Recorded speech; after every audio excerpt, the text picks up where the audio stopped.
KBS 1라디오 뉴스레터 K. 안녕하세요. 뉴스레터 K 진행을 맡은 KBS 전종철 기자입니다. 윤석열 대통령이 오늘 제69회 현충일 추념식에서 북한의 이딴 도발을 강도 높게 비판하고 단호하고 압도적 대응을 통해 국민의 자유와 안전을 지키겠다고 밝혔습니다. 앞서 어제 국립서울현충원에선 6.25 전쟁에서 전사한 두 형제를 함께 안장한 호국의 형제 6호 안장식이 거행됐습니다.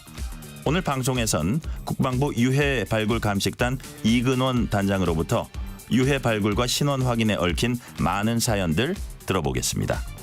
탈북자들의 탈출과 북송 등 현실을 오롯이 담은 영화 도토리의 허영철 감독과 이자은 주연 배우 만나봅니다. 우원식 신임 국회의장이 상임위 구성안을 내일 자정까지 제출하라고 여야에 요구한 가운데 여야 협상 상황 등을 바로 이어지는 정치 토크 코너에서 자세히 짚어봅니다. 문자샵 9730, 짧은 문자 50원, 긴 문자는 100원. 어플리케이션 콩으로 보내시면 무료입니다. 유튜브 KBS 1라디오 계정 채팅으로도 얘기 나누실 수 있습니다. 문자 보내주시면 추첨을 통해서 커피 쿠폰 보내드릴 테니까요. 여러분의 이야기도 많이 들려주세요. 뉴스레터 K 지금부터 시작합니다.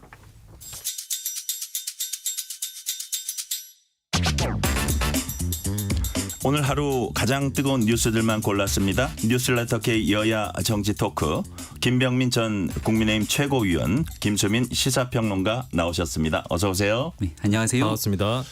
휴일에도 감사합니다. 자리를 빛내주셔서요. 자, 제22대 국회 첫 본회의가 사상 처음으로 야권 의원들만 참석한 채 열렸습니다. 여기서 선출된 우원식 국회의장이 여야 정치권에 내일 밤까지 상임위 구성안 마련해 오라 이렇게 요구를 했고요. 우원식 의장이 말한 시한인 7일 이후 국회 상황 어떻게 전망하시는지 한번 삼지선다로 제가 한번 물어볼게요. 1번 극적 타협, 2번 야권의 상임위 독식, 단어가 좀 그렇지만 어쨌든 야권의 상임위 독식, 3번 협상 지속. 자, 제가 한 번 한 번씩 물어볼게요. 먼저 김병민 위원님, 정답은 3번. 협상의 지속. 네, 왜냐하면 늦장 개원했던 게 하루 이틀 얘기가 아니라 네. 과거에 역대로 늘 그래왔기 때문에 이게 보편적으로 일상화된 게 아닌가 싶습니다. 자, 법대로 민주당은 하자고 했지만 자, 김병민 위원님은 그래도 3번을 찍으셨고 김수민 평론가님 몇 번입니까? 저도 같은 3번입니다. 3번입니다. 여야 협치네요.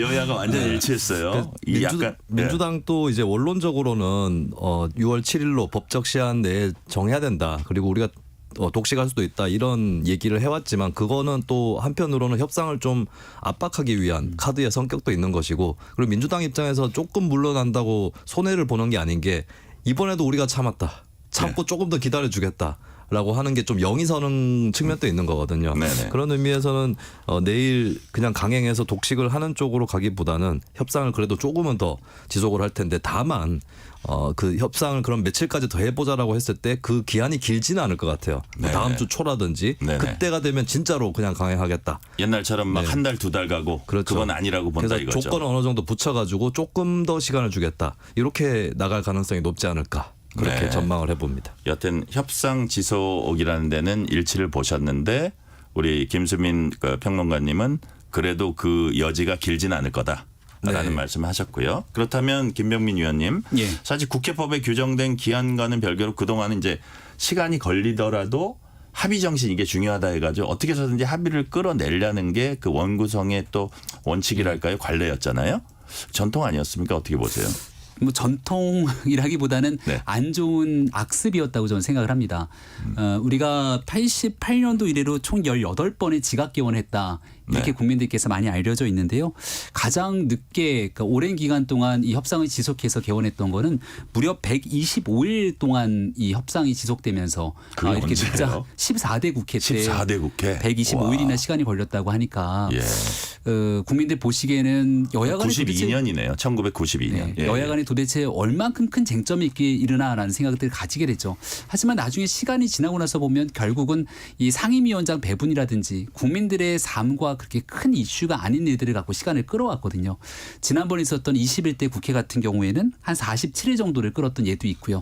근데 조금 전에 김수민 평론가께서 말씀 주신 것처럼 국민적 눈높이가 점점점 올라가고 있지 않습니까? 네. 그래서 이걸 과거에 그랬다는 이유로 무한정 한 달 이상 끌게 된다면 여야 모두 국민의 지탄을 받게 되기 때문에 속도를 높일 수밖에 없을 거라고 생각합니다. 속도를 높여야 된다는데도 또 일치를 하셨고요. 그렇다면 김수민 평론가님, 야당이 주로 이제 빨리 이거를 결정해야 된다 이렇게 할 때 이제 논리가 뭐냐면 총선 민의, 1번이 총선 민의, 2번 네. 그 민주주의라는 거는 이렇게 합의점을 끌어내지 못하면 다수결로 가야 된다. 이 두 가지를 이제 내세우고 있거든요. 근데 또 반대쪽에서는 무슨 얘기를 하냐면 총선 민의가 입법부에서 독주를 하라는 건 아니지 않느냐. 그 역시 합의 정신, 협의 정신이 중요한 거 아니냐. 그리고 또 하나는 실제로 상임위를 이 과정을 통해서 민주당이 혹시 18개 다 가져가게 되면 좀 뭐라 그럴까요? 강행 처리와 거부권의 도돌이표가 되지 않을까. 이런 우려가 되게 높잖아요. 네. 그래도 이렇게 좀 빠른 시간 안에 직진하는 게 맞다고 보세요.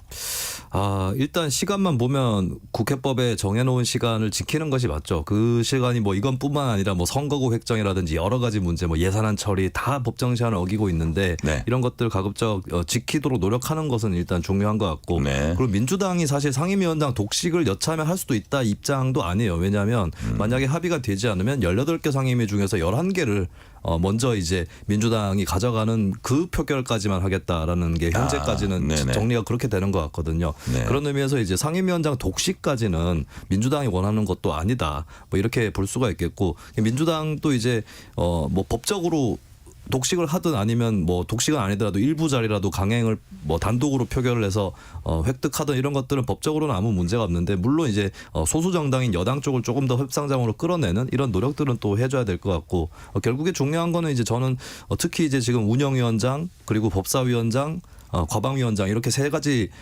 상임위원장직이 가장 쟁점이 되고 있는데 그렇죠. 가장 민감한 정치적으로. 한 당에서 세 가지를 다 가져가는 것은 양당 다 포기를 해야 되지 않을까. 그게 이제 기본적인 일각에서는 네. 양당이 다 그거 3개는 우리가 갖고 와야 된다고 이런 그렇죠. 얘기들이 나와요. 지금 여당도 그렇고 민주당도 그렇고 양당 다 3개는 다 우리가 가져가야 된다. 네. 다른 건 모르겠지만 그렇게 얘기를 하고 있는데 3개를 다 두 당 중에 하나가 가져가는 거는 저는 그것은 옳지는 않다고 봅니다. 네네. 그 어느 한 당이 그 3개를 갖고 가면서 뭐 11대 7이든 이렇게 되면 뭐 그거는 협상이 쉽지 않을 것 같고요. 실제로 만약에 이 세 가지 가장 민감한 거 1번은 이제 법사위원장인데 예. 2번 운영위원장이라고 치고 3번 과방위원장 이거를 만약에 여당이 다 가져가겠다. 그리고 11대 7로 하자 하면 여당이 받을 수 있습니까? 그 안을? 여당이 다 갖고 간다고요? 국민이 아니요. 야당이 다 가져가겠다. 그 3개를 갖고 가고 그거는 아마 11대 7로 하자. 받아들이기가 어렵겠죠. 조금 전에 말씀 주신 것처럼 특정 당이 다 그 내용들을 독식하는 것에 대해서 김수민 평론가도 이건 좀 아닌 것 같다 얘기하는 게 국민의 보편적인 눈높이라고 생각합니다. 특히나 법사위 같은 경우는 제1당이 국회의장을 가져가고 여기에 대한 견제와 균형 차원에서 2당이 법사위원장을 맡게 되는 관행들도 있을 뿐더러 그리고 지금 법사위를 민주당이 만약 독식하게 된다면 이재명 대표의 사법 리스크 관련돼서 법사위를 둘러싸고 있는 쟁점들이 이것은 조금 무리한 방식으로 이어지는 게 아니냐. 얼마 전에 있었던 이화영 특검 주장이라든지 이런 내용들이 다 법사위원장과 맞물려 있을 수 있거든요. 그러니까 국민들께 오해를 살 이유들을 계속 해나가야 될 것인가가 그냥 하나. 법안들의 속전속결뿐만이 아니라 예. 사법 리스크 관련된 법안들. 이 과거에 대장동 변호사라고 하는 분들이 대거 국회에 진입했고 또 이제 곧 내일이면 이화영 부지사에 대한 재판 결과가 나오게 되는데 네. 여기에 앞서서 이화영 특검 등을 주장하게 됐던 일련의 이유들이 여기와 맞닿아 있다고 주장될 수 있거든요. 네. 그러니까 저는 국민들께서 보는 의혹의 시선 때문에라도 꼭 법사위를 민주당이 가져가야 될 것인가 한번 깊게 고민해 봤으면 좋겠습니다. 제가 문자 2개 읽고 갈게요. 1918님 시급한 민생 현안 많아요. 여야 서로 양보하면서 22대 국회가 하루빨리 일을 시작했으면 좋겠습니다. 1003님 여야 당리당략 따라서 힘겨루기 하고 있는데 국민 눈높이에 맞지 않는다고 생각합니다. 이렇게 말씀 주셨군요. 다음 질문 넘어갈게요. 이제 민주당 내부 사정 얘기 좀 해볼게요. 이 강성당원 눈치를 좀 보고 있지 않나 이런 얘기들이 있는데 추미애 의원 국회의장 도전 과정 그리고 뭐라 그럴까요? 낙선 과정에서 국회의장 후보 낙선이죠. 뭐 당심이 좀 지금도 끓고 있다고 하는데 이 상황에서 원내 지도부가 좀 이렇게 너무 양보하는 모습, 어떻게 보면 밀리는 네. 모습 네. 보이면 이거는 엄청난 그 반발과 비판에 직면할 것이다. 네. 그래서 후진을 할 수가 없다. 앞으로 직진이다. 김수민 평론가님 이 분석은 맞다고 보세요? 근데 저는 일단 강성당원이 아니다 할지라도 강성당원들이 특별히 어떤 얘기가 없다고 해도 민주당 입장에서는 협상에서 더 유리하게 고지를 점하고 많은 것들을 따내기 위해서 일단은 강경한 방책을 썼을 거다라고 생각을 해요. 그게 강성당원 때문만은 아니다.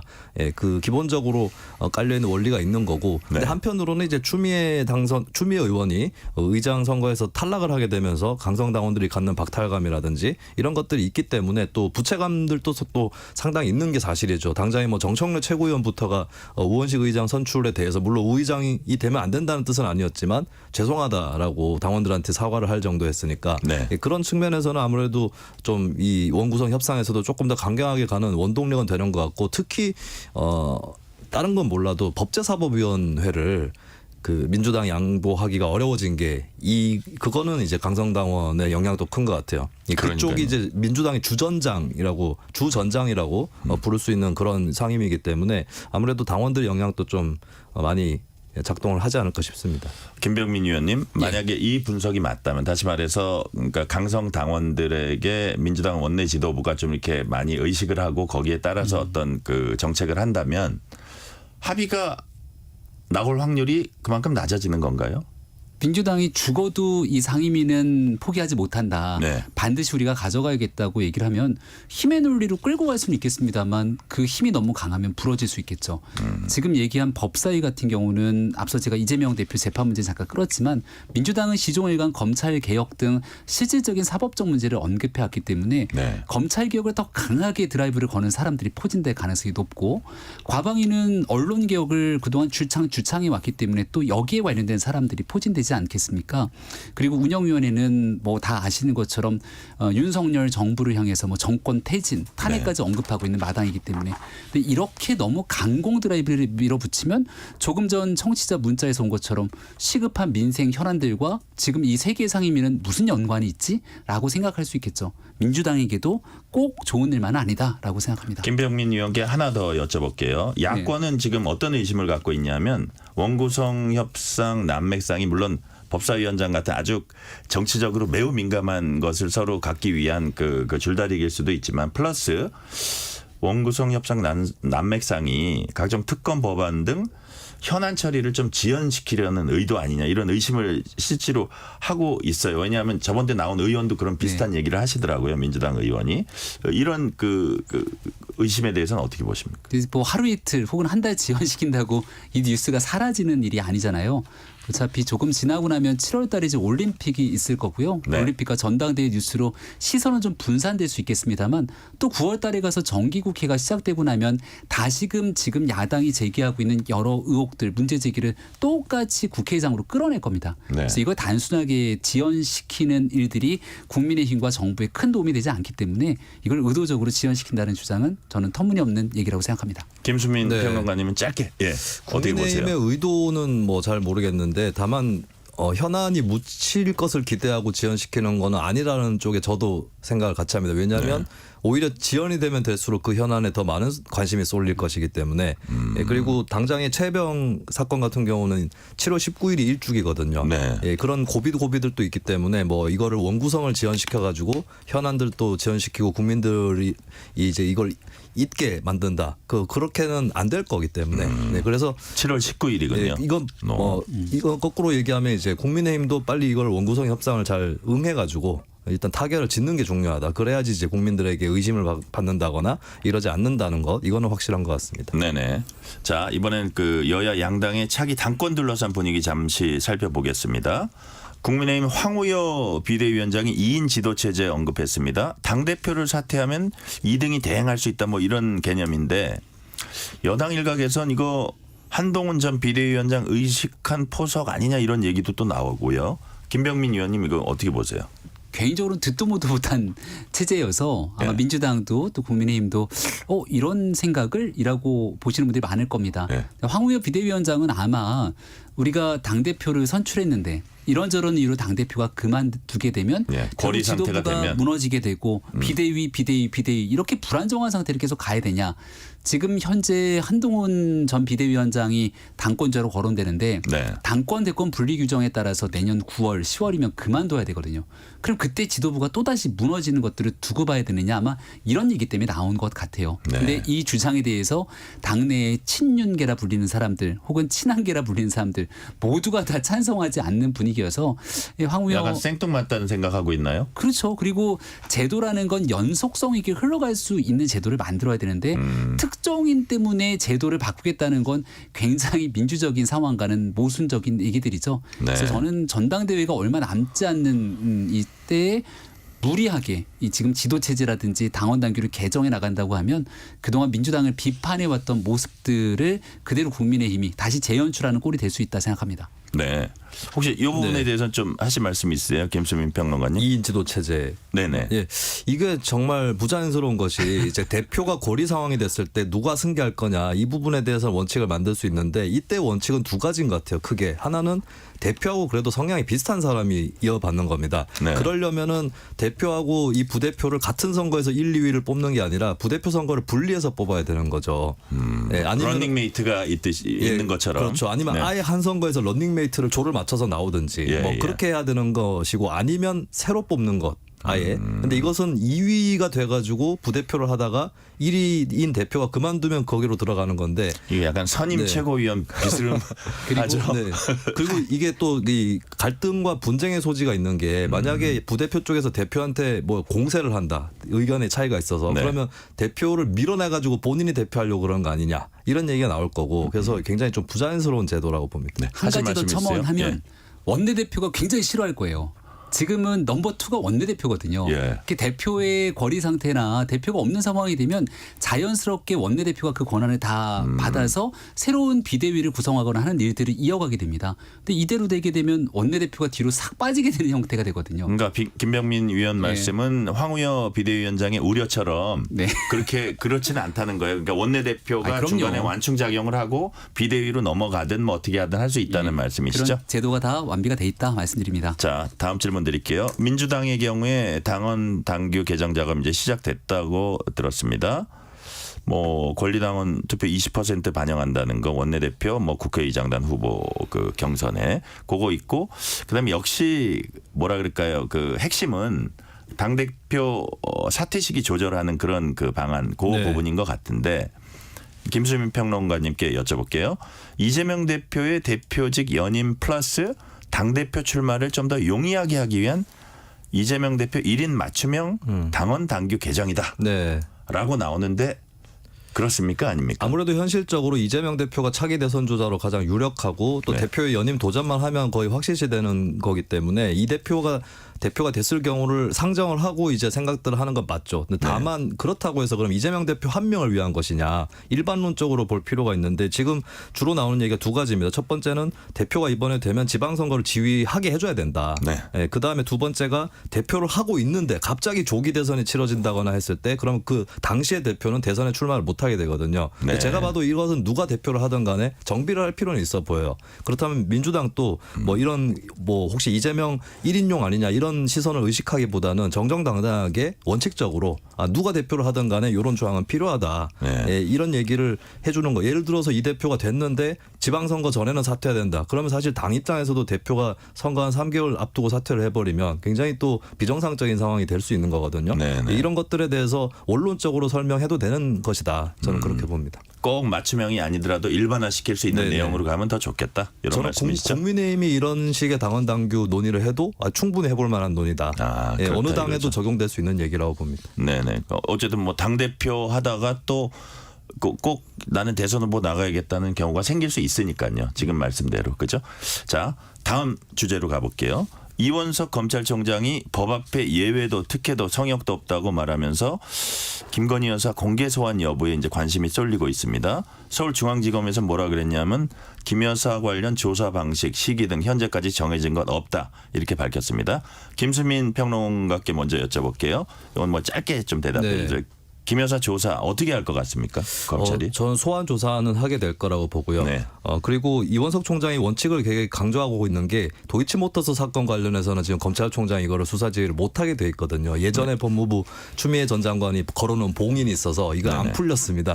근데 대신에 이렇게 될 가능성이 있지 않을까. 명품 가방 문제로 소환 조사를 하는데 영부인을 자주 부르기는 사실 어렵지 않습니까? 묶어서 사건 묶어서 한 번 불렀을 때 도이치모터스를 같이 조사하는 것, 네. 예, 이것은 좀 가능하지 않을까 싶고 또 네. 검찰 기류를 봤을 때는 굳이 비공개하기보다는 포토라인에 세우는 것도 상당히 좀 가능성이 있을 것 같아요. 검토하고 있을 것 같아요. 네네 법적으로 뭐 그 예외를 둘 수 없다 뭐 이런 것들을 강조를 했기 때문에 소환은 결국에는 이루어지지는 질 거라고 저는 전망을 합니다. 김병민 의원님 예. 어떻게 보세요? 소환할 가능성이 매우 높죠. 네. 그리고 이게 만약 소환을 하지 않고 그냥 서면 조사 등으로 적당히 끝내버리면 민주당이나 야당이 주장하고 있는 특검 주장에 더 힘이 실릴 수 있을 겁니다.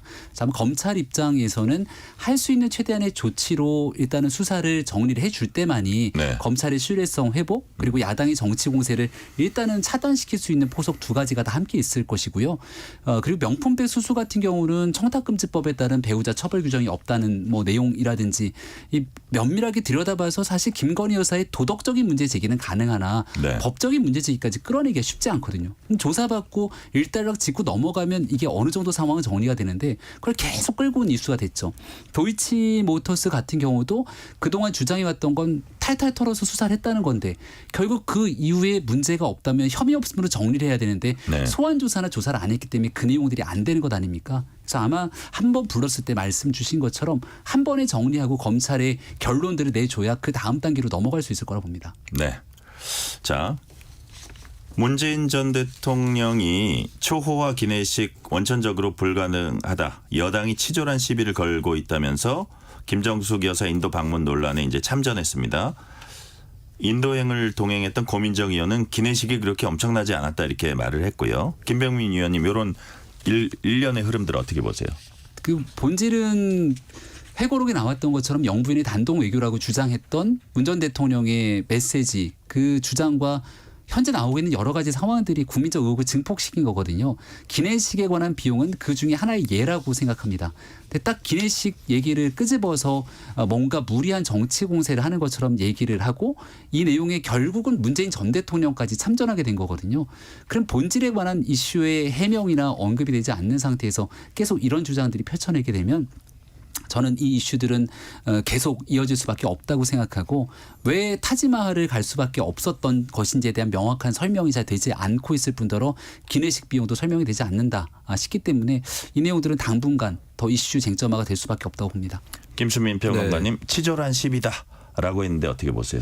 뭐 일단 그렇게 느낄 수는 있을 것 같고 그런 건 있습니다. 그 도종환 장관이 원래 거기 중심에 대해서 가기로 계획이 나왔었는데 이거를 네. 이제 조금 급박하게 변경을 했던 건 맞는 것 같아요. 그런 의미에서 무리했다라고는 동의할 수 있을 것 같습니다. 그때 영부인을 끼워서 가는 것이. 근데 다만 그 과정에서 직권남용이라든가 예산의 유용이라든가 이런 것들이 있었는가 여기에 대해서는 한참 비어있는 논증되지 못한 부분들이 많이 있는 것 같고 네. 그렇다면은 이거는 국회의원들이나 언론에서 어느 정도 자료를 들여다보면서 조사를 할 정도의 단계이지 이걸 수사를 한다거나 나아가서 특검을 한다거나 이렇게 보기에는 너무 턱없이 못 미치는 게 아닌가 현재로서는 그렇게 판단합니다. 네, 오늘 탈북민 단체가 경기도 접경 지역에서 대북 전단을 풍선에 담아서 북쪽으로 올려보냈습니다.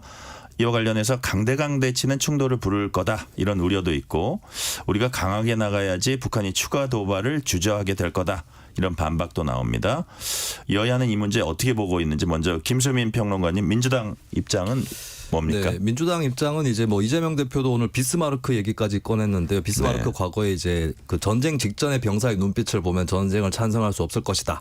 사실 비스마르크 재상이 철혈 재상으로 알려져 있지만 네네. 외교를 굉장히 중시했던 인물이거든요. 그렇기 네. 때문에 이게 강대강 대치가 아니라 외교라든지 이런 것들을 풀어나가야 된다. 그리고 우리가 먼저 강한 카드를 썼을 때 북한이 수그러들지 않고 또 강한 카드를 내놓으면 어떡할 거냐 이런 우려들을 이제 기본적으로 민주당은 깔고 있는 것 같습니다. 네. 여기 대해서 그 국민의힘 입장은 어떤 겁니까? 9.19 군사 합의를 대놓고 북한에서는 파기를 했습니다. 파기 선언까지 했고요. 하지만 우리는 파기가 아닌 효력 정지에 이르기까지도 굉장히 긴 시간이 걸렸거든요. 북한이 하고 있는 도발 행동들에 대해서 우리만 손 놓고 있을 수가 없는 상황이기 때문에 여기에 정상화된 우리의 안보를 지키기 위한 기존의 행동이라고 생각하고 북한이 오물풍선뿐 아니라 굉장히 많은 갖가지 도발들을 하는데 아무런 조치도 취하지 못한다면 우리 국민들을 지키는 데 한계가 있을 거라 봅니다. 다만 이 일이 강대강 대치 국면에서 국민의 불안감을 증폭시켜서 안 되기 때문에 한치의 이 대비태세에 문제가 없는 방식으로 같이 함께 노력해야 될 지점이라 이렇게 생각합니다. 자, 이제 마지막 주제인데 시간 한 1분 반 남았는데요. 경북 포항 영일만 앞바다 심해에 석유가 매장됐을 가능성이 크다는 윤 대통령 발표 둘러싸고 정치권 공방이 계속되고 있습니다. 내일 산업부가 이제 기자회견도 연다고 하고 여권은 정부 발표에 기대감 표시한 반면에 야권은 이제 의혹들 제기하고 있습니다. 김수민 평론가님, 네. 야권이 제기하는 의혹 어떤 것들이죠? 일단 이제 여러 가지가 있는데 이번에 정부에서 발표를 하면서 전망치라든지 이런 것들 뭐 수익에 대해서 이런 얘기들이 있었는데 부풀려진 거 아니냐, 이게 확실한 것이냐, 그리고 시추 확률이나 이런 것들도 뭐 20%라고 정부에서도 설명을 했는데 이런 것들을 포함했을 때 뭐 이 가스전을 발굴하는 것 자체는 한다면 협력할 수 있으나 근데 너무 섣부르게 발표한 거 아니냐, 그리고 국면 전환용 아닌가, 나아가서는 또 이번에 그 물리 탐사를 맡았다고 하는 업체에 대한 의심, 이런 것들을 이제 총체적으로 좀 야당에서는 제기를 하고 있습니다. 네, 김병민 의원님, 야권의 예. 이런 의혹 제기 어떻게 보세요? 일단 가능성이 있는 상태이기 때문에 국민들께서 희망을 가지고 있는 분들이 꽤 많을 거라고 봅니다. 물론 대통령의 낮은 지지율에 따라서 시기에 따라 만약 이거를 좀 국면 전환하는 것 아니냐, 야당은 네. 이렇게까지 얘기할 수 있겠으나 지금 나오고 있는 물리 탐사가 끝난 상황에서 그다음 탐사 시추로 넘어가게 되는 현실적인 상황까지 부인하는 정치 공세는 지양했으면 좋겠다는 생각이고 네. 머지않아서 연말에 이제 시추를 한다는 거고 내년이면 결과가 나온다고 하니까 그 결과에 따라 어느 주장이 맞는지는 국민들께서 판단하실 거라고 봅니다. 여기까지 듣겠습니다. 김병민 전 국민의힘 최고위원, 김수민 시사평론가였습니다. 감사합니다. 네, 고맙습니다. 교통정보센터 김민혜 리포터 나와주세요. 네, 이 시각 교통정보입니다. 고속도로는 우선 서양양고속도로 서울 방향으로 남양주 요금소에서 강일까지 7km 정체되고 있고요. 영동고속도로 강릉 쪽은 평창에서 속사까지 10km 더디게 지나고 있습니다. 인천 방향은 양지에서 양지터널, 또 동수원에서 광교터널과 둔대분기점에서 반월터널 사이로 각각 2km씩 정체되고 있고요. 이 반월터널 부근 2, 3차로에서는 승용차 관련 사고 났습니다. 이후 군자분기점에서 월곡 분기점 사이로도 주춤합니다. 경부고속도로 부산 쪽은 추풍령 부근 3차로와 갓길에서 승용차 관련 사고나 처리하고 있고요. 서울 방향은 옥산 분기점에서 청주 휴게소, 더지나 안성 분기점 부근으로 정체, 또 양재에서 반포까지도 더디게 지나고 있습니다. 지금까지 KBS 교통정보센터였습니다. 퇴근길, 당신과 함께 읽는 세상 이야기. KBS 1라디오 뉴스레터 K.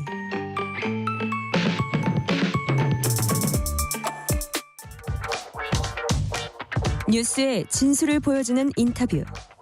뉴 진수. 올해 3월 말 기준 통일부가 잠정 집계한 국내 거주 북한 이탈 주민은 모두 34,101명입니다. 이들 대부분은 강제 북송 위험과 불안했던 정착 과정 등 저마다 영화처럼 파란만장한 경험을 공유하고 있습니다. 그런 탈북자들이 실제 경험을 바탕으로 영화를 만들어서 국내 관객들과 만남을 기다리고 있습니다. 탈북자들의 현실을 오롯이 담은 영화 도토리, 허영철 감독과 이자은 주연 배우 스튜디오에 모셨습니다. 어서 오세요. 네, 안녕하세요. 정말 반갑습니다. 반갑습니다. 네네. 자, 일단 허영철 감독님, 이자은 배우님 자신이 이제 북한 이탈 주민이신지 여부 포함해서 각각 자기소개 좀 간단히 좀 해주세요. 허 감독님. 네, 저는 이제 북에서 온 북한 주민 맞고요. 2001년도에 입국했습니다. 20년이 넘으셨네요. 네. 조금 더 설명해 주세요. 그래서 예. 이번에 도토리가 만드는 계기는 그때로부터 시작해서 정말 20년 동안 갈고 닦은 걸 이번에 만든 거예요. 네. 그 북한에서 제가 북송돼 가지고 이제 한 1년 4개월 옥중에서 감옥 생활하다가 이제 호성노정에 이제 탈출했는데 그때 만행을 내 꼭 전 세계에 알리겠다. 근데 별거 배웠는데 20년이나 세월이 흘러가네요. 네. 그 사이에 이제 영화 기술 이런 것도 배우신 네, 거네요. 그렇죠. 네네. 네. 딱 여기까지만 일단은 듣고요. 이자은 배우님 자기소개 좀 해주세요. 네, 안녕하십니까. 하나원 333기 이자입니다. 아니 뭐 아니시라면서 사실은 지금 연기하신 거군요. 네. 그 북한 탈북민 분들도 도토리 영화를 저희가 시사를 했을 때 네네. 보시고 북한인인 줄 아셨는데 나 순간적으로 완전히 믿었어요 지금.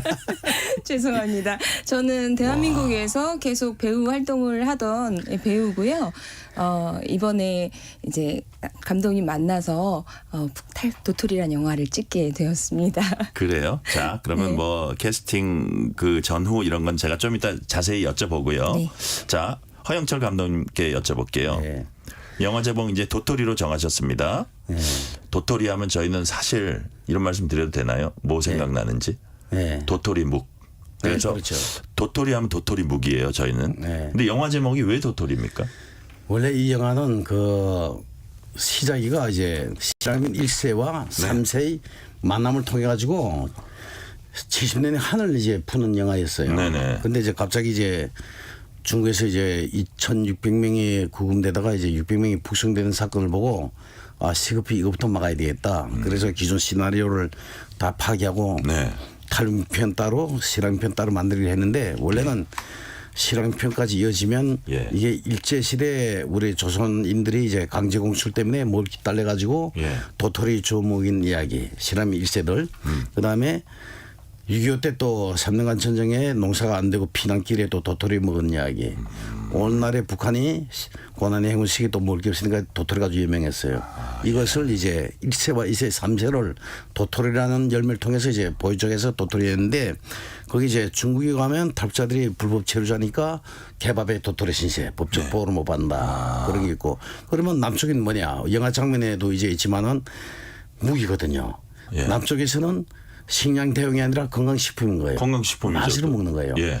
그 도토리 하나 가지고 남북한이 남한 오셔서는 또 도토리 묵을 드신 뭐야, 거고요. 묵을 드신 장면이 있어요. 네. 남한 도토리는 참 맛있네. 제가 질문 진짜 잘했네요. 네. 예. 그러니까 북한에는 생명줄 이게 식량 대용인데 예. 남쪽인 도토리가 건강식인 거예요. 대비가 되는 거예요. 대비되죠. 그 도토리 통해 가지고 남북한 그리고 실향민과 우리 탈민이 70년 한을 그래서 도토리라고 지은 거예요. 와, 그 제목이 대단한 제목이군요. 그리고 이제 그러니까 영화 시작에 이제 기자가 질문해요. 그 북에 살던 수토리 얘기하니까 주인공은 영어가 약하니까 북한 사람들 수토리를 잘못 듣고 도토리요? 이래서, 스토리를 예. 스토리 하다가 도토리가 돼버렸어요. 그러니까 이게 뭐예요? 남북한이 언어적인 문제도 들어가요. 언어적인 문제까지. 자, 여러 그러면 가지로 포함되지. 잠깐 제가 정리하면 어떤 그 굶주리는 고난의 열악한 삶 북한에서의 여기 오니까 건강식품으로서의 대조되면 뭐 여러 가지 면들을 함께 버무려낸 도토리라는 일매를 통해서 다 보여주는 거죠. 그 현실을 보여준 게 도토리였고. 자, 그렇다면 이자은 배우님은 도토리에서 이제 주연 맡으셨습니다. 네. 어떤 인연으로 영화에 출연하시게 됐어요? 캐스팅 되신 겁니까? 감독님한테? 예, 먼저 감독님 남한에서 촬영 감독님을 많이 하고 계셔서 네네. 제가 이제 그때 인연이 됐었는데 네. 감독님이 실제 탈북자시고 또 북한 인권 영화 이런 것을 인권 문제를 다루신다는 말을 듣고 제가 어떻게 좀 제가 잘할 수 있는 게 연기니까 찾아가신 거예요? 예. 아니면 부르신 거예요? 서로 의견이 취합되어서 서로 의견이 취합됐군요. 네, 예. 그래서 너무 감사하게 정말 잘 촬영했습니다. 예. 돈을 안 준다는데도 흔쾌히 승낙하더라고요. 돈이 없다고 제가 말했죠. 그러니까 한 푼도 못 받으셨어요? 아니요. 그건 좀 이따 질문 뒤에 있는데. 자, 그렇다면 네. 아까 이제 감독님이 말씀하신 대로 네. 영화 관통하는 주제는 탈북입니다. 뭐 북송일 수도 있고요. 뭐 이렇게 소개가 돼 있더라고요. 한국 전쟁 때 북한 탈출해서 한국에 정착한 이산가족 할머니가 70여 년 뒤 북한을 탈출한 탈북 손녀를 극적으로 만난다. 예, 맞아요. 이게 좋은 일이긴 하지만 얼마나 기구한 우리 그렇지. 대한민국 한민족의 어떤 그 지금 역사입니까? 그래서 그렇다면 주연 배우는 어떤 역할을 맡고 있나요? 여기 이자은 배우님도 있지만. 그러니까 주연은 이제 이 친구가 이제 1인 2역해요. 일제 시대에는 예. 할머니죠. 예, 젊은 예. 할머니. 예. 그리고 현대에서는 손녀. 네. 그리고 또 현대 와서는 또 할머니가 주로 또 나와요. 그런 역할인데 이번에는 이제 탈북 민평만 촬영했는데 그것이 이제 탈북자들을 이제 구출해 가지고 탈북 과정에 이제 제가 이제 리더하고 조직하고 그 과정을 모든 걸 이 주인공이 해요. 네. 그래서 이제 탈북 과정에 수많은 탈북민들이 북한 국경에 희생되고 유일하게 이제 4명이 살아남아 돌아와요. 네네. 그래서 이제 북한의 만행을 이제 기자회견을 통해서 전 세계에 폭로하는 그런 역할을 맡았습니다. 예. 자, 그렇다면 시나리오도 직접 쓰신 거예요? 네. 아, 감독님이 저 직접 예. 쓰신 거고요. 그러면 저 개략적인 스토리는 그런 거고 지금 말씀하신 대로 어쨌든 저 영화의 포인트는 이런 것 같아요. 탈북 과정의 긴박함 네. 얼마나 무서워요. 네. 그다음에 북송 과정의 절망감, 네. 그죠? 그다음에 북송된 뒤에 받는 모진 고문, 억압을 얼마나 리얼하게 현실감 있게 이게 보여줄 수 있나. 그거는 직접 겪으시니까 그 누구보다도 그렇죠. 잘 아실 것 같아요. 그래서 그런 부분이 잘 그려내졌다고 이렇게 보시는지 어떻게 자평을 하면 어떠세요, 감독님? 네, 우리가 미국 가기 전에 이제 대한극장에서도 시사회를 했고요. 네. 그다음 미국 가서도 2번 했는데 미국 사람들 그래요. 너무 잔인해서 폭력적인 못 보겠다. 근데 그랬죠. 당신의 미국 영화 날병 구하기는 이보다 더 잔인하더라. 그 노르만 상작전에 팔다리 잘라주고 총 맞으면 배리 흩어져 나오는 장면이 그보다는 우리가 약하다 하니까 아니 그거는 영화라고 본대요. 우리 영화는 영화가 아니라 진짜로 본대요. 진짜로 본다. 그 차이가 있군요. 그래서 무섭대. 그래서 내가 무슨 설명했는가 하면 자 우리 남측도 이제 종군 위안부를 아직까지도 우리가 지금 반일 투쟁하고 있는데 네. 종군 위안부는 과거형이지만은 탈북자 인신매매는 지금 현재 진행형이다. 네네. 그래서 전 세계가 좀 관심 가져달라. 왜가 뭐 수백 명이 목숨 수천 명이 오늘이 줄지 내일 줄지 경각이 다 달았어요. 그래서 우리가 그걸 막자고 이 영화 만든 거거든요. 네. 자, 요 대목에서 7130님 도토리 뜻깊은 제목의 영화네요. 개봉하면 꼭 보고 싶습니다. 신우인님 탈북민들이 주인공이고 시대와 공감하는 영화 같아서 기대됩니다.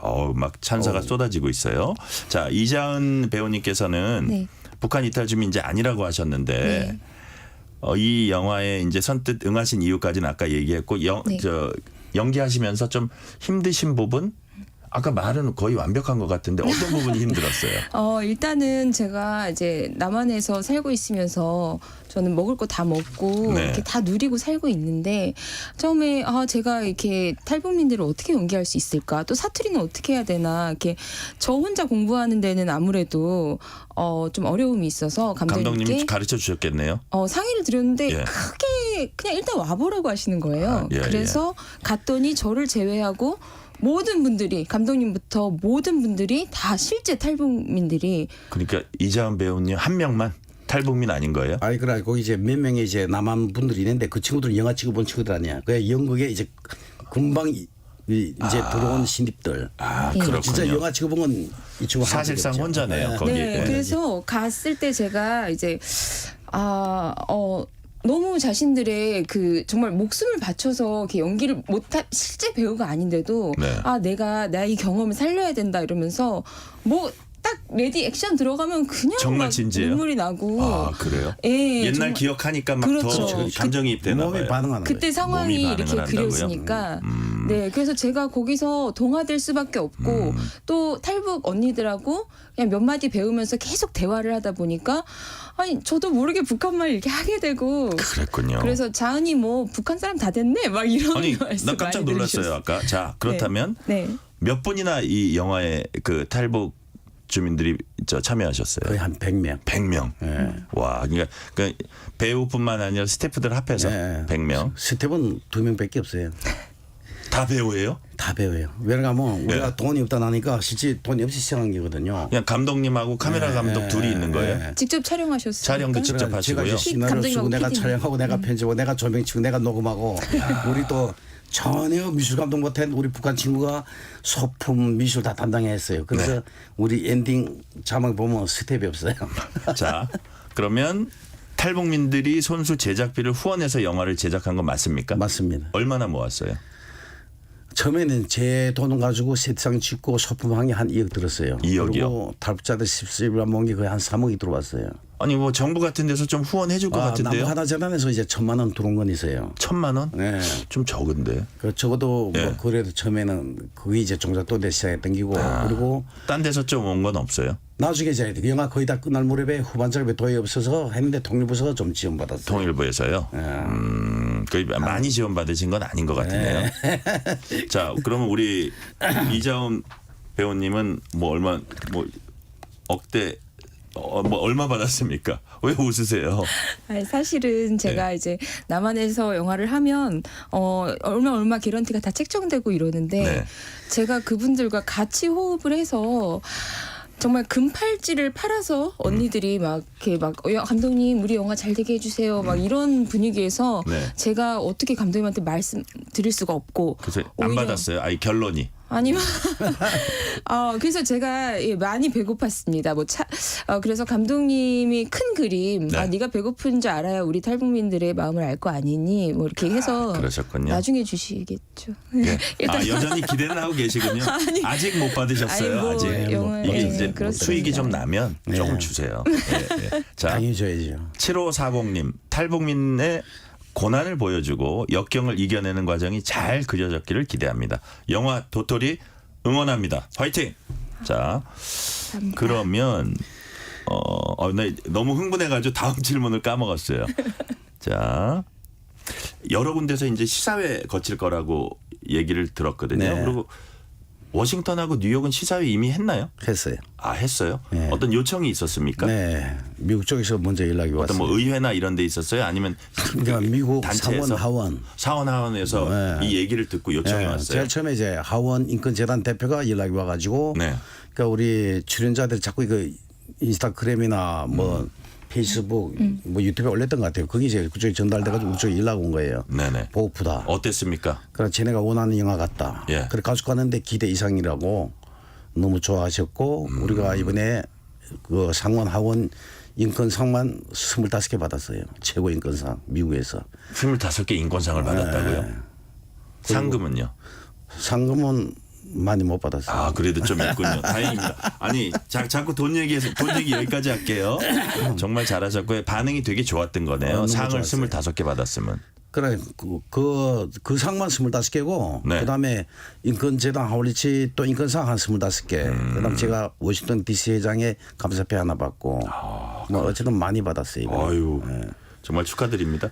저 혹시요, 감독님, 지금 제가 그 청취자 여러분들이 익숙지 않을 수 있어서 허영철 감독님, 도토리의 허영철 감독님 그리고 이자은 주연 배우님과 함께 얘기 나누고 있습니다. 허 감독님, 네. 국내 개봉 일정 잡혔어요? 지금 DCP가 그저께 끝났고요. 이제 등급 판정이 이번 주 초에 나와요. 네네. 예, 거기 나와야 이제 할 수가 있어요. 저도 꼭 볼게요. 그 날짜는 아직 안 잡혔다 이거죠? 그러니까 우리가 대한극장에서 이미 시사회를 한번 했는데 네. 처음엔 사람이 안 올까봐 70명 극장 했어요. 그런데 요청이 또 많아서 167명짜리 그리고 또 많이 오겠대요. 그래서 225명짜리 올 일날 했는데 사람 너무 많이 온 거예요. 그래서 그래요? 복도까지 막 주렁주렁 앉고도 한 200명이 모아 앉아서 돌아갔대요. 그래서 그날 한 400명 봤어요. 네. 그리고 200명이 돌아갔고 그래서 생각 밖으로도 반응이 좋더라고요. 자, 더 여쭤볼게요. 도토리 2 네. 준비 중이시고 이미 찍기 시작했어요? 30%를 촬영했어요. 그건 무슨 내용이에요? 그러니까 그 이제 원래는 그 실황민 편부터 먼저 찍었는데 일제 시대 6.25 이래서 이제 항공모형협회에서 비행기 또 6.25 때 전략 폭격기 2개 대줘가지고 찍고 구실자 폭파다 했는데 네. 갑자기 부승되는 바람에 탈북자 편을 먼저 찍은 거예요. 아, 그렇군요. 그리고 이미 그쪽에도 30% 찍었기 때문에 이제 주인공이 살아왔으니까 예. 할머니 제 하고 만나면서 일제 시대부터 다시 들어올 거예요. 할머니 역할로 또 나오는 거예요? 아니 할머니는 또 있죠. 젊은 시절. 아, 젊은 시절로? 할머니 젊은 시절 나오지. 그러네요. 지금은 현재는 손내고. 그렇고요. 예, 이번 영화는 탈북의 그 자체 조명을 하고 한 거고요. 이제 이거는 원래 이제 계획대로 2부에서는 제가 탈북에서 살아남았으니까 네. 이제 실향민으로 살다가 이렇게 할머니를 만난다. 뭐 그런 거군요. 네. 자, 자, 그렇다면 이자은 배우님이 운영 중인 유튜브 방송이 있습니다. 네. 도토리 촬영에 앞서서 탈북민들이 망향제를 지낸 장면이 나옵니다. 그때 분위기 어땠는지 또 탈북민들이 이 영화 어떻게 바라보는지 좀 짤막하게 좀 말씀해 주세요. 탈북민들이 어떻게 생각하는지. 아니 그 망향제 지낼 때 그 네. 나오는 화면 그 분위기는 우리 이자은 배우님이 말씀해 주셔도 그래요. 되는데. 네, 아니 뭐 좀 뭉클해져가지고 그냥 그런 망향제가 있구나 해서 감독님이 오라고 하셔서 갔는데 그렇군요. 그 철조망 그 철조망에 막 그 사연들 그리고 거기서 연기를 시키는데 그 옆에 있는 언니가 네. 울면서 제 손을 꽉 잡고 대사 중에는 없는데 나 사실 여기서 북한 땅을 처음 봐 이러면서 막 우시는 거예요. 아, 그래요? 그래서 저도 같이 울었고 그리고 이제 탈북하면서 잘못된 분들 같이 위로를 하고 그래서 좀 되게 뭉클했던 순간이었던 것 같습니다. 감독님 그 사실 제일 무서운 게 북송이잖아요. 그렇죠. 탈출할 때 잡히는 것도 무섭지만 네. 북송 규모가 얼마나 돼요 보통? 99년도에 이제 제 첫 탈북이 제일 많이 잡혀갔는데 내 예. 잡혀도 한 번에 한 1,000명? 예. 1,000명 넘어갔어요. 넘어가니까 많이 잡힐 때는 예. 와. 그러면 보통 주로 이제 중국에서 가는 거죠. 중국에서 나가죠. 보통 평화 시기에 한 5명이 수용되는 데다가 이 30명 처해요. 그 그루장이 모자라는 거예요. 너무 많이 잡혀오니까. 네. 자, 북송에 관한 질문 하나 남아 있는데 막 지금 우리 청취자분들의 그 글들이 쏟아져 들어오고 있습니다. 문주영 씨, 대한극장에서 시사회 보고 왔어요. 계단이랑 문 앞까지 꽉 찼었어요. 케니 씨, KANNY입니다. 중국에서 호송 도중에 탈출했다는 내용도 있나요? 그 스토리도 궁금합니다. 그런 내용 있어요? 없어요. 그 내용은 아주 그 못한 게 잘못하셨네요. 우리가 공안 보고 그때 못 얻어가지고 예. 저는 실제 했거든요. 아, 실제로 하셨죠? 영감목이 제가 탈출했어요. 근데 그 근데- 영화 안에는 넣지 않았어요. 공안 보고 옷이 없어가지고 그래서 그때 여차가 모였어요. 왜냐하면 시대극이나 이런 것들은 소품과 배경이 그 시대를 결정하니까 역급하는데 못 영어요.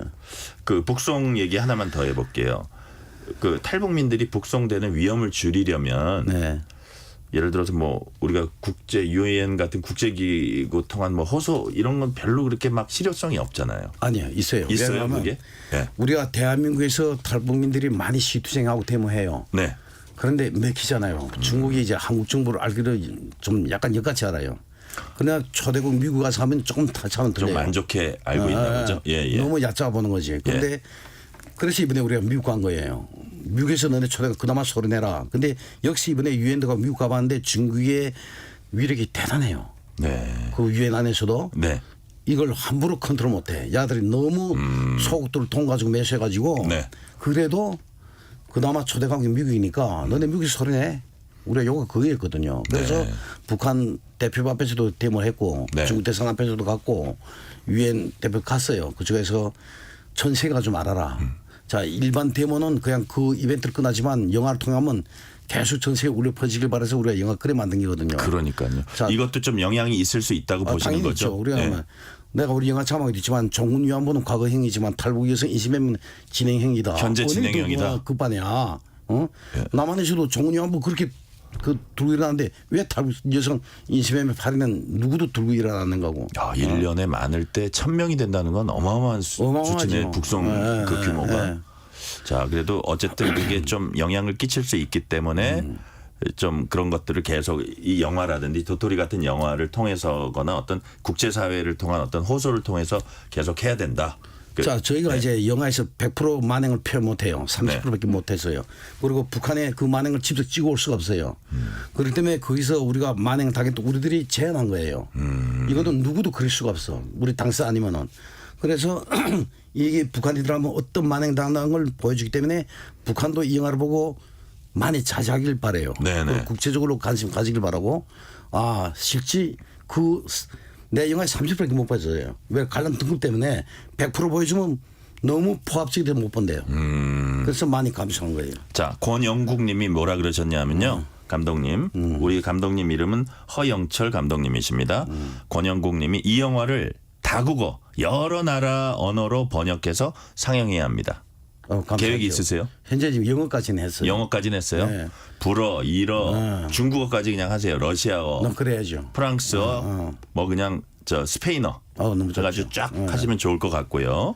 자, 마지막으로 앞으로 어떤 계획이 있으신지 요거는 이자은 배우님한테 먼저 여쭤볼게요. 앞으로 어떤 계획이 있으세요? 네, 제가 이 영화를 찍으면서 너무 놀랬던 건 제가 남한 사람이고 한 민족인데 북한의 그 현실을 막연히만 알고 네. 예, 잘 모른다는 사실이에요. 그래서 제가 이 오랜 연기 생활로 제가 잘할 수 있는 게 연기니까 이걸로 좀 탈북민들을 대표하는 그런 주연을 맡은 거에 대해서 굉장히 사명감을 느끼고요. 감독님을 따라서 계속 배워가면서 이 탈북민들의 현실과 이런 것들을 세계적으로 좀 알릴 수 있게끔 계속 감독님 따라서 열심히 촬영하도록 하겠습니다. 아주 좋습니다. 우리 허영철 감독님은요? 예, 이번에 이제 우리 이자은 씨도 이제 열악한 환경에도 불구하고 본인이 이제 사심도 버리고 오케이 했고 네. 또 탈북민도 이제 배우가 아니기 때문에 실제 고문을 진짜 몽둥이로 날 때려라. 그다음에 그 4시간 동안 이제 땀 빼고 제가 고열을 느끼고 고통 이렇게 찍었거든요. 감독님 진짜 죄송한데 네. 한 시간이 한 2, 30초밖에 안 네, 됩니다. 예, 알았어요. 짧게 그래서 한마디만. 도토리 이제 2가 나오는데 기대해 네. 주십시오. 네. 이번에는 좀 알려진 남한 배우들이 많이 나옵니다. 그래요. 예. 꼭 보고 1도 보고 2도 보겠습니다. 네, 감사합니다. 정말 감사합니다. 여기까지 듣겠습니다. 지금까지 영화 도토리의 허영철 감독과 이자은 배우였습니다. 말씀 감사합니다. 감사합니다. 감사합니다. 뉴스레터 K 1부 순서 마치고 2부가 이어집니다.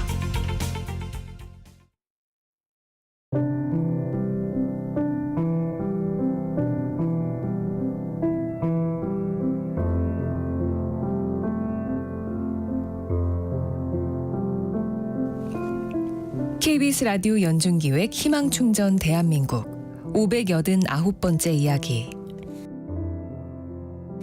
안녕하세요. 아나운서 유지원입니다.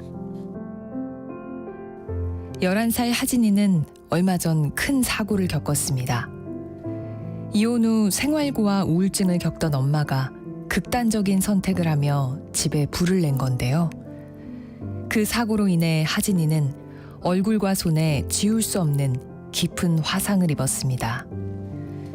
뜨거운 열기에 딱딱하게 굳어버린 손가락. 매일같이 살을 긁어내고 소독하는 과정은 하진이에겐 참을 수 없는 고통의 시간입니다. 앞으로도 여러 번의 피부 이식 수술이 필요하지만 경제적으로 어렵기만 한 하진이네. 예전처럼 편하게 물건도 잡고 마음껏 운동도 하고 싶다는 하진이의 바람이 이뤄질 수 있도록 여러분의 관심과 사랑을 보내주세요.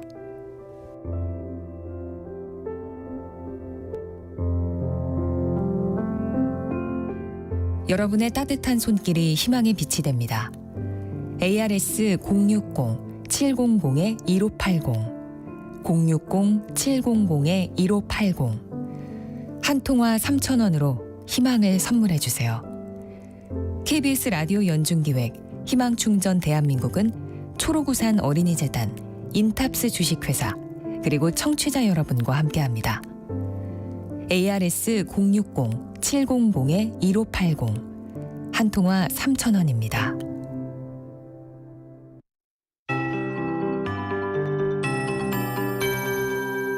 KBS 58분 날씨. 현충일은 오늘 서쪽을 위시한 대부분 지역 평년보다 2도에서 4도 정도 웃도는 기온을 보이면서 낮 동안 더웠습니다. 자외선 지수도 매우 높았고요. 일부 동해안이나 섬 지역은 조금 선선했습니다. 목포에서는 1시간 사이 소나기가 약하게 지났고 제주도에는 지금 비가 약하게 내리고 있는 상황입니다. 오늘 가끔 구름만 많이 끼겠고요. 오후까지 남해안과 제주를 중심으로 5에서 10mm 정도의 소나기가 내리겠습니다. 대기 불안정으로 천둥, 번개, 돌풍을 동반할 수 있겠고요.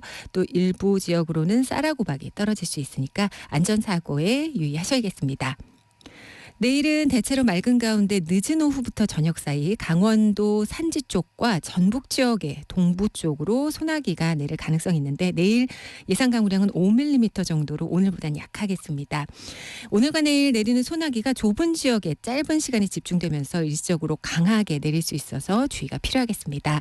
내일도 30도 안팎의 더위가 이어지겠고요. 모레 오후부터 글피 사이에 내리는 비로 더위가 주춤해지겠습니다. 내일 아침 서울의 기온 18도 등 전국적으로 13에서 18도, 낮 최고 기온 서울 29도 등 24도에서 30도 분포가 되겠습니다.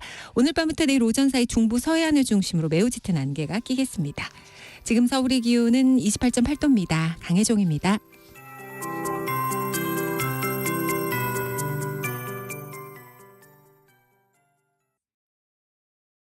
정성을 다하는 국민의 방송 KBS가 6시를 알려드립니다. AM 711kHz, FM 97.3MHz, KBS 1라디오입니다. HLKA.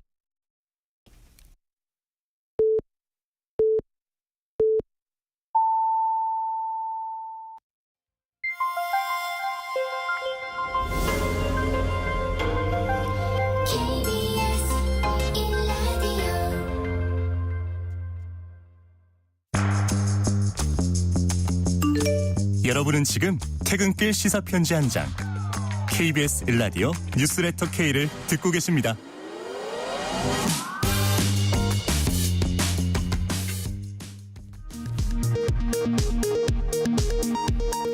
이 시각 라디오 정보센터 뉴스입니다.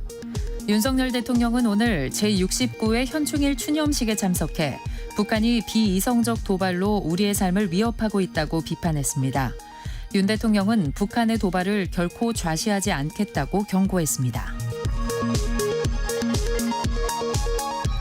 22대 국회 원구성 법정 시한을 하루 앞두고 여야는 국회 상임위원장 배분을 놓고 팽팽한 대치를 이어갔습니다. 우원식 국회의장은 내일 오전 여야 원내대표 회동을 처음 주재하며 중재에 나설 예정입니다. 오늘 새벽 탈북민 단체가 북한으로 대북 전단 20만 장이 담긴 대형 풍선을 날려보냈습니다. 군 당국은 오물 풍선 혹은 GPS 교란 같은 북한의 추가 도발 징후를 예의주시하고 있습니다.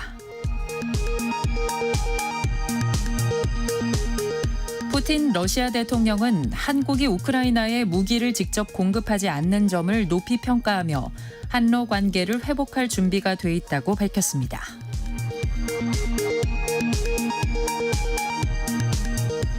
우리나라 아동의 체중이 점점 증가해 과체중과 비만을 합친 비율이 20%를 넘어선 것으로 나타났습니다. 아동의 수면 시간이 줄고 주중 앉아있는 시간이 크게 늘어난 것이 주된 요인으로 추정됩니다.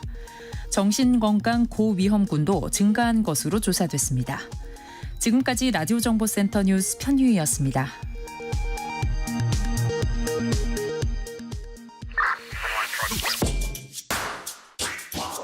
뉴스의 진수를 보여주는 인터뷰 뉴진수.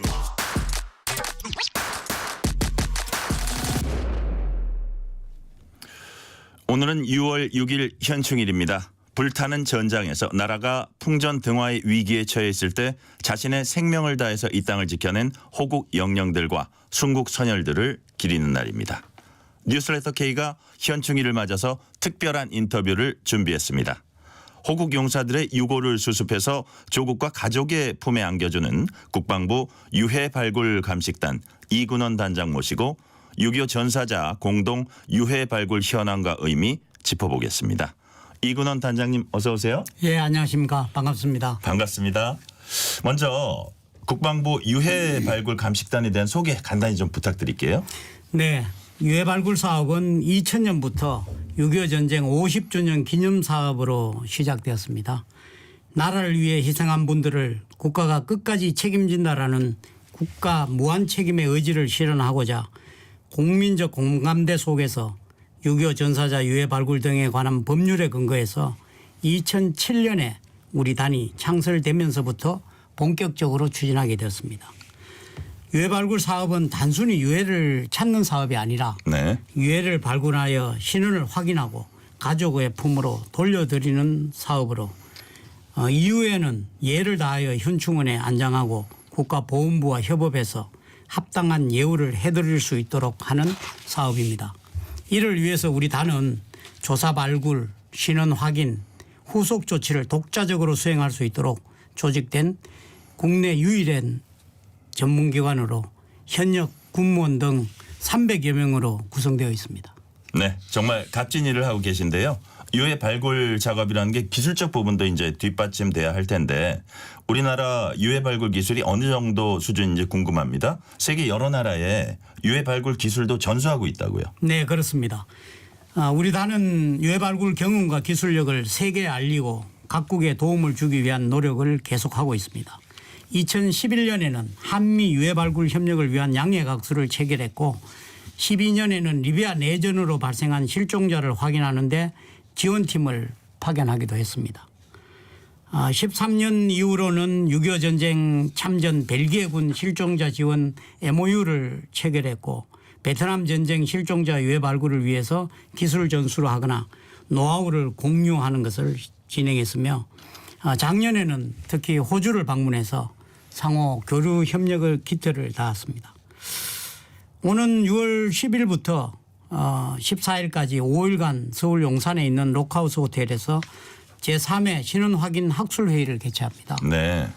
이번 신원 확인 학술 회의는 지난해 8월에 있었던 한미 유해 발굴 협력 정례 회의 결과에 따라서 올해는 우리나라에서 처음으로 열리게 되겠습니다. 이 회의는 우리나라를 포함한 총 12개국 60여 명이 참여하는 다국적 세미나로 미국 DPA와 신원 확인 분야에 관련이 있는 국가들이 한자리에 모여서 유전자 분석, 동위원소 분석 등 최신 신원 확인 기법과 유해 발굴에 관한 전문 기술 및 지식을 발표하고 다양한 업무 노하우를 공유하는 협력의 장이 될 것으로 생각하고 있습니다. 이것은 우리나라 신원 확인 체계와 유전자 분석 기술이 세계적인 수준에 도달했다는 것을 의미합니다. 네. 그렇다면 유해 발굴 과정 어떻게 되는지 보다 자세히 살펴보겠습니다. 먼저 유해 발굴 대상 어떻게 선정을 합니까? 네. 발굴 대상은 법률에 명시된 6.25 전쟁 전사자의 하나입니다. 군인, 군무원, 경찰뿐만 아니라 전시 근로동원법에 명시된 청년 단원이나 학도병까지 포함되겠습니다. 네. 6.25 전쟁이 발발한 지 이제 70여 년이 흘렀습니다. 그렇다 보니까 전사자 흔적을 찾는 과정 자체가 이제 쉽지 않은 상태고요. 근데 6.25 당시에 전장이 얼마나 또 많았겠습니까? 수색지, 그러니까 수색할 장소는 어떻게 선정을 합니까? 네. 6.25 전쟁과 관련된 기록물을 분석을 맨 먼저 합니다. 네. 그 이후에 참전 용사와 지역 주민 등 이런 분들의 증언을 청취하고 전투 지역 현장을 직접 저희 직원들이 탐사해서 개인호나 전투 흔적들을 찾고 분석을 해서 발굴 가능성을 평가한 후에 우선순위에 이거 발굴 지역을 선정하게 되겠습니다. 이후의 발굴 작업은 문화재 발굴과 비슷하다는 얘기를 제가 들은 적이 있거든요. 굉장히 이제 전문적이고 어떤 섬세한 그런 과정을 거치게 됩니까? 예, 그렇습니다.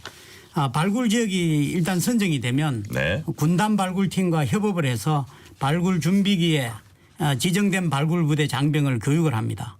이 교육받은 100여 명의 발굴 부대 장병이 1호 행대로 개인 간격을 유지해서 쭉 서서 상향식으로 전체 면적을 굴투하는 전면 발굴 방식으로 기초 발굴을 진행을 합니다.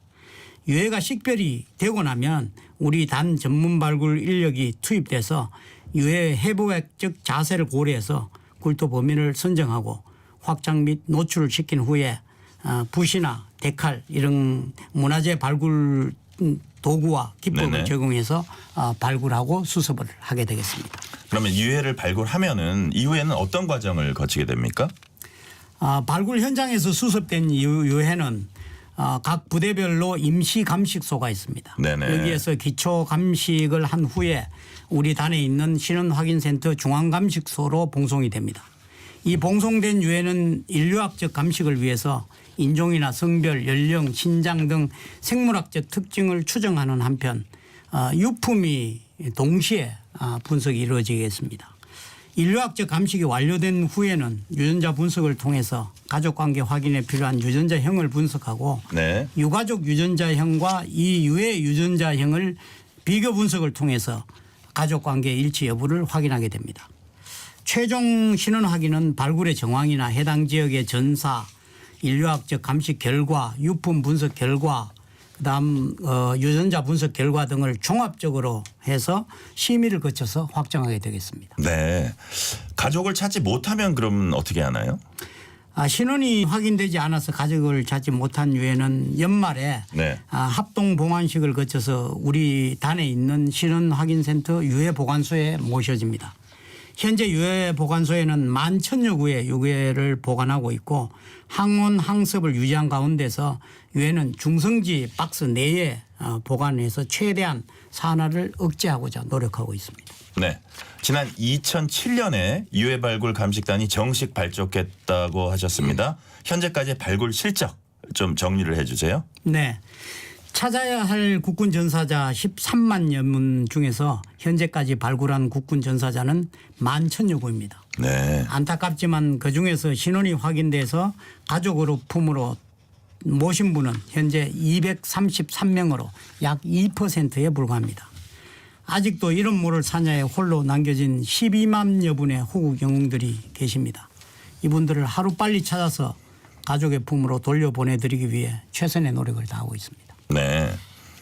발굴 과정에서 유해와 함께 유류품이 이제 많이 또 같이 나오잖아요. 네네. 사연이 담긴 이제 유류품들도 있을 텐데 특별히 기억나는 게 있으세요?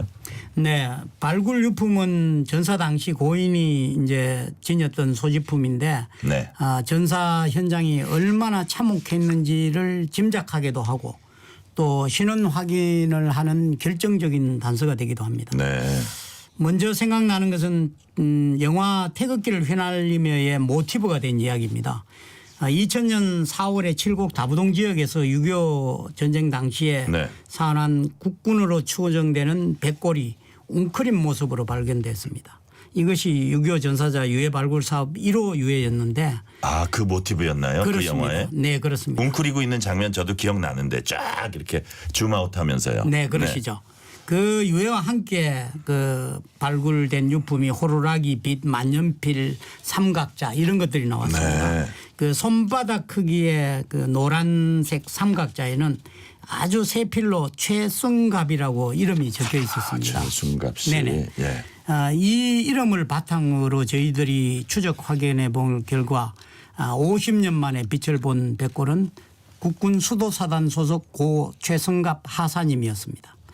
유해가 발견됐다는 소식을 듣고 최 하사님의 아내분께서 발굴 현장으로 달려와서 네.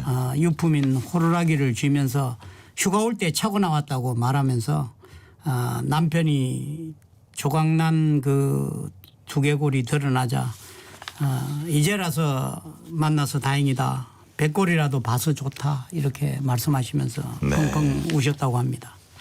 또 하나의 사례는 2006년에 강원도 홍천에서 발굴된 장복동 일병님의 사례인데 이것은 당시 발굴된 때 스테인레스 수통에 못으로 이렇게 탄두로 긁어서 장복동이란 이름을 써놨습니다. 그렇습니다. 네. 이것을 단서로 유가족을 수소문해서 전남 여수 손죽도에서 아들과 여동생을 찾을 수 있었습니다. 아마도 고인께서 자기를 잊지 말고 기억해달라는 의미에서 전투 현장에서 본인의 이름을 수통에 각인한 게 아닌가 생각이 됩니다. 네, 지금 이제 최승갑 하사님, 장복동 일병님 말씀해 주셨는데요. 이렇게 수십 년 동안 생사도 몰랐던 가족이 유해를 찾게 되면은 그 가족들로서는 말로 표현할 수 없는 그런 감정을 느낄 것 같아요.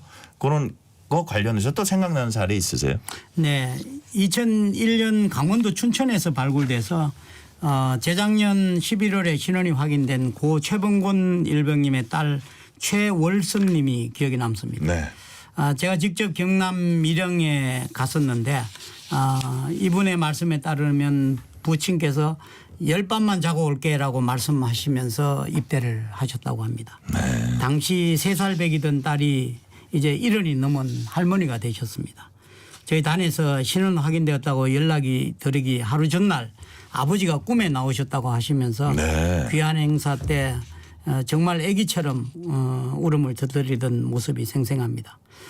모두가 이렇게 한편의 가슴 아픈 드라마와 같아서 하루라도 빨리 찾아드려야겠다는 그런 책임감을 솟구치게 하는 걸 느낍니다.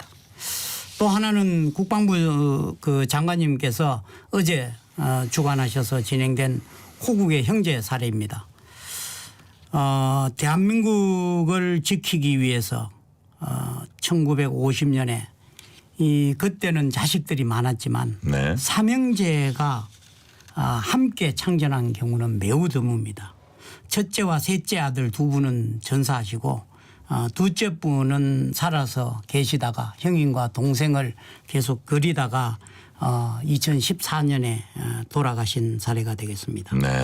이 제일 큰 형님을 이번에 찾아서 현충원에 먼저 묻힌 셋째 아들 고 전병화 1등 2등 상사님과 함께 오늘 나란히 영면하셨습니다. 유일하게 전쟁에서 살아 돌아온 차남은 큰형 유해라도 발견했으면 하고 평생을 찾고 기다리다가 14년에 안타깝게도 세상을 떠나고 지금 현재는 이천 호국원에 영면해 계십니다. 두 삼촌을 한 자리에 모시게 된 유가족 대표 그 전춘자님께서는 돌아가신 아버지께서 생전에 큰아버지 귀환을 기다리면서 수많은 날을 눈물로 지새우셨는데 비록 오랜 시간이 걸렸지만은 큰아버지의 유해를 찾게 돼서 너무 기쁘다라는 소감을 밝히셨습니다. 이번 이 형제묘는 6번째입니다. 형제묘요? 같이 전사하신 현재묘. 그렇습니다. 네. 국립서울현충원에 네 형제가 계시고 제주 호국원하고 대전 현충원에 각각 한 분씩 모셔져 있습니다. 네. 자, 유해 발굴 관련 국제 협력도 확대해 나가고 있는 것으로 들었습니다. 특히 미국과는 공동 발굴 조사 함께할 만큼 긴밀한 관계를 유지하고 계시죠? 네, 그렇습니다. 2000년 4월 다부동 지역에서 미군 유해가 발견되면서 전사자 유해 발굴과 관련된 한미 간의 협력이 본격화되기 시작했습니다. 2007년대는 우리 단이 창설되고 네. 2008년 8월이 되어서는 이 상호 양해각서를 체결한 후에 본격적으로 공동조사, 공동발굴, 공동감식을 해왔습니다. 특히 작년에는 한미동맹 70주년을 계기로 한미 유해발굴 협력이 더욱 강화된 면이 있습니다. 코로나19로 인해 가지고 화상이나 유선으로 대체됐던 정례회의가 지난해부터 정성적으로 재개가 됐고 지난 11월에는 우리를 중심으로 미국, 호주하고 함께 그 3개국이 유해발굴 협력회의를 진행했고 향후에도 이런 정례적인 다자 협의체로 회의를 진행할 계획입니다. 지금 경북 문경 마성면 일대에서 6.25 전쟁 전사자 유해 미군과 이제 공동 발굴 진행하고 있다고 들었거든요. 28일까지 한다고 들었는데 이건 지금 순조롭게 진행되고 있습니까? 예, 그렇습니다. 2000년부터 유해를 찾기 위해서 우리 한미 간에는 총 14번에 걸친 공동 유해 발굴을 해왔습니다. 네. 이번 발굴은 지난 5월 22일부터 이번 달 말까지 6주간 문경에서 하는데 이것은 추락한 미군 항공기의 부품 중에서 시리얼 번호를 확인할 수 있는 잔해를 찾는 발굴을 진행하고 있는데 이 발굴 지역의 지형 조건하고 그다음에 지형 이런 것을 고려해서 안반지대와 돌무더기로 이루어지는 그런 산비탈인 너덜지대로 나누어서 정밀하게 진행하고 있습니다. 현재는 안반지대에서 발굴이 진행되고 있는데 현장에서 부품 번호가 적힌 전투기 조종석 잔해물이 일부가 발견되고 있는 상황입니다. 예, 지금 중국과도 협력하고 있으신가 봐요. 사실 중국은 6.25 전쟁 당시에 적국이었는데 유해 발굴 작업 같이 한다, 협력한다 하니까 좀 눈에 띄긴 합니다. 예, 그렇습니다.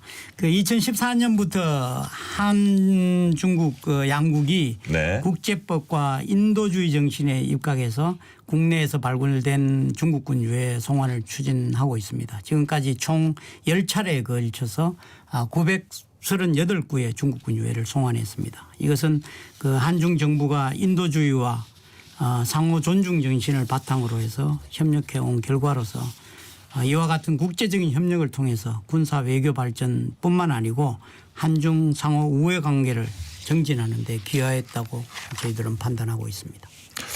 단장님, 그 6.25 참전국이 10개 나라가 넘잖아요. 이들 나라들과도 협력을 하고 계신가요? 예, 그렇습니다.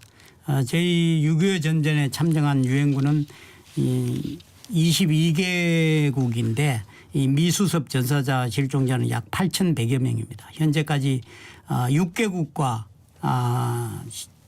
이 전사자 실종자 신원 확인 협력을 위한 그 MOU를 체결했고 기타 국가가도 대사관, 무관 이런 분들과 긴밀하게 협조하고 있습니다.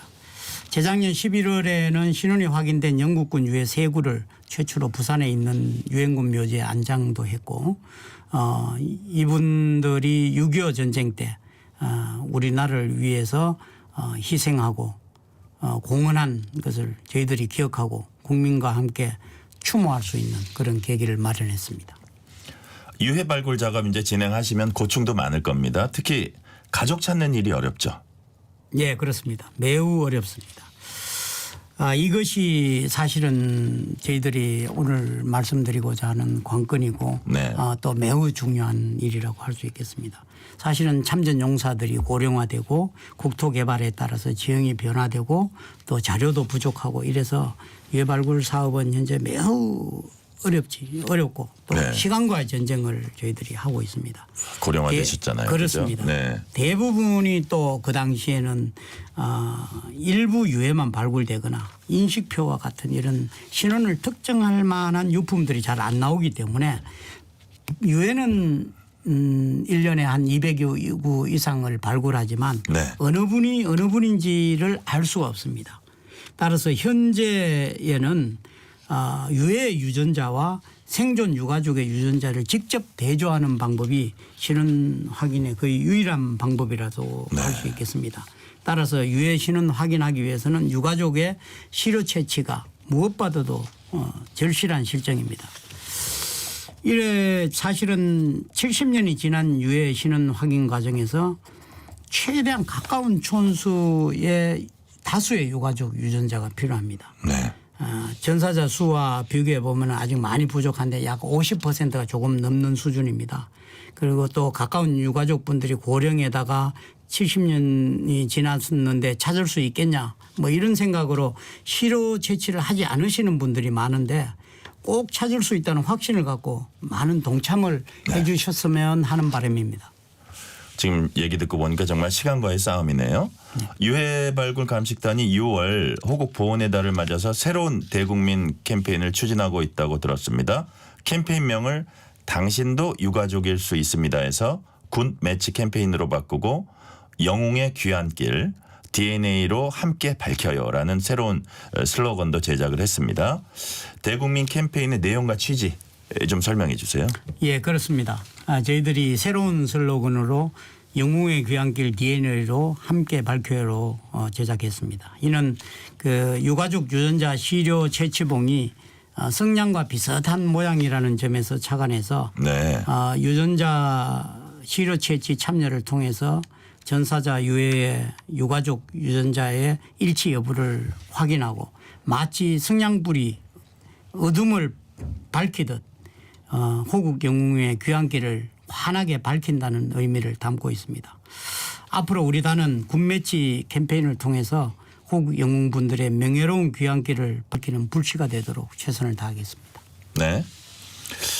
유해 발굴 감식단은 해마다 목표를 선정해서 이제 발표를 해왔습니다. 올해 발굴에 투입된 부대 규모는 얼마나 되는지 그리고 또 그 목표는 올해는 무엇입니까? 네.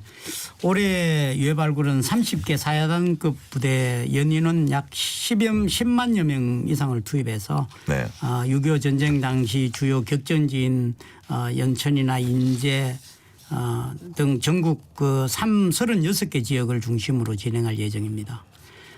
연간 229 이상의 전사자 유해 발굴을 목표로 하고 있는데요.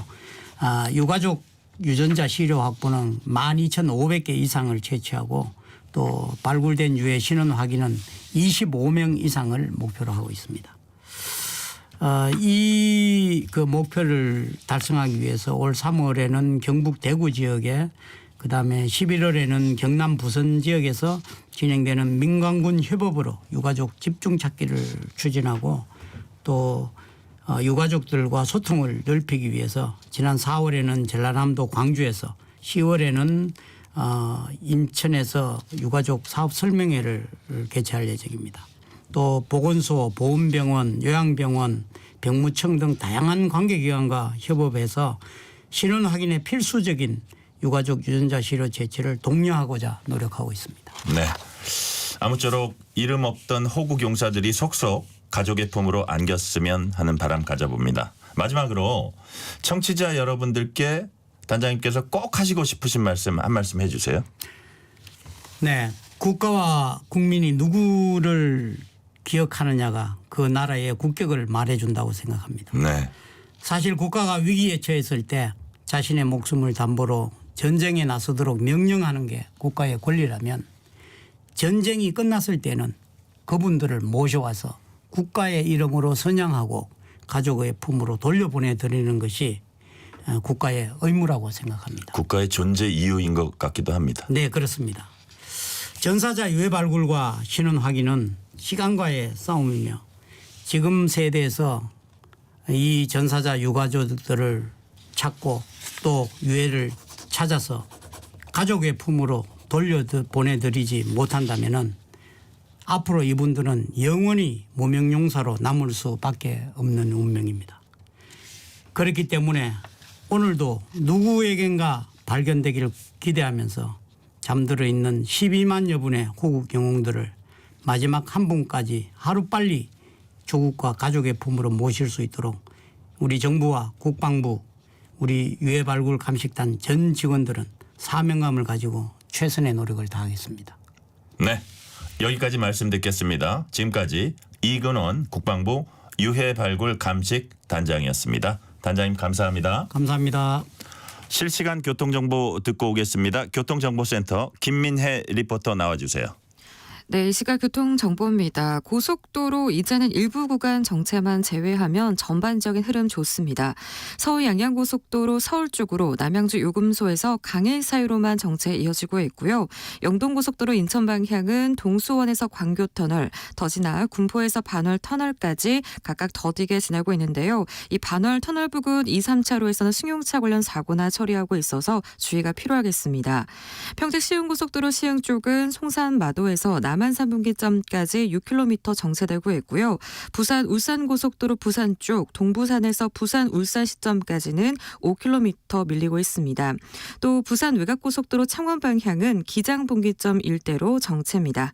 KBS 교통정보센터였습니다.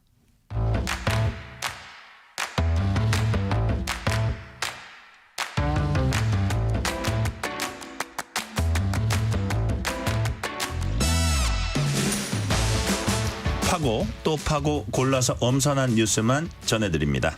파파뉴 코너 오늘은 경향신문 박순봉 기자와 함께합니다. 박 기자 어서 오세요. 네, 안녕하세요. 지금 대통령실 출입하고 계신데요. 윤석열 대통령이 동해에서 석유와 가스 매장 가능성이 있다고 직접 발표를 했습니다. 그야말로 깜짝 발표였다는데 기자들도 전혀 몰랐습니까?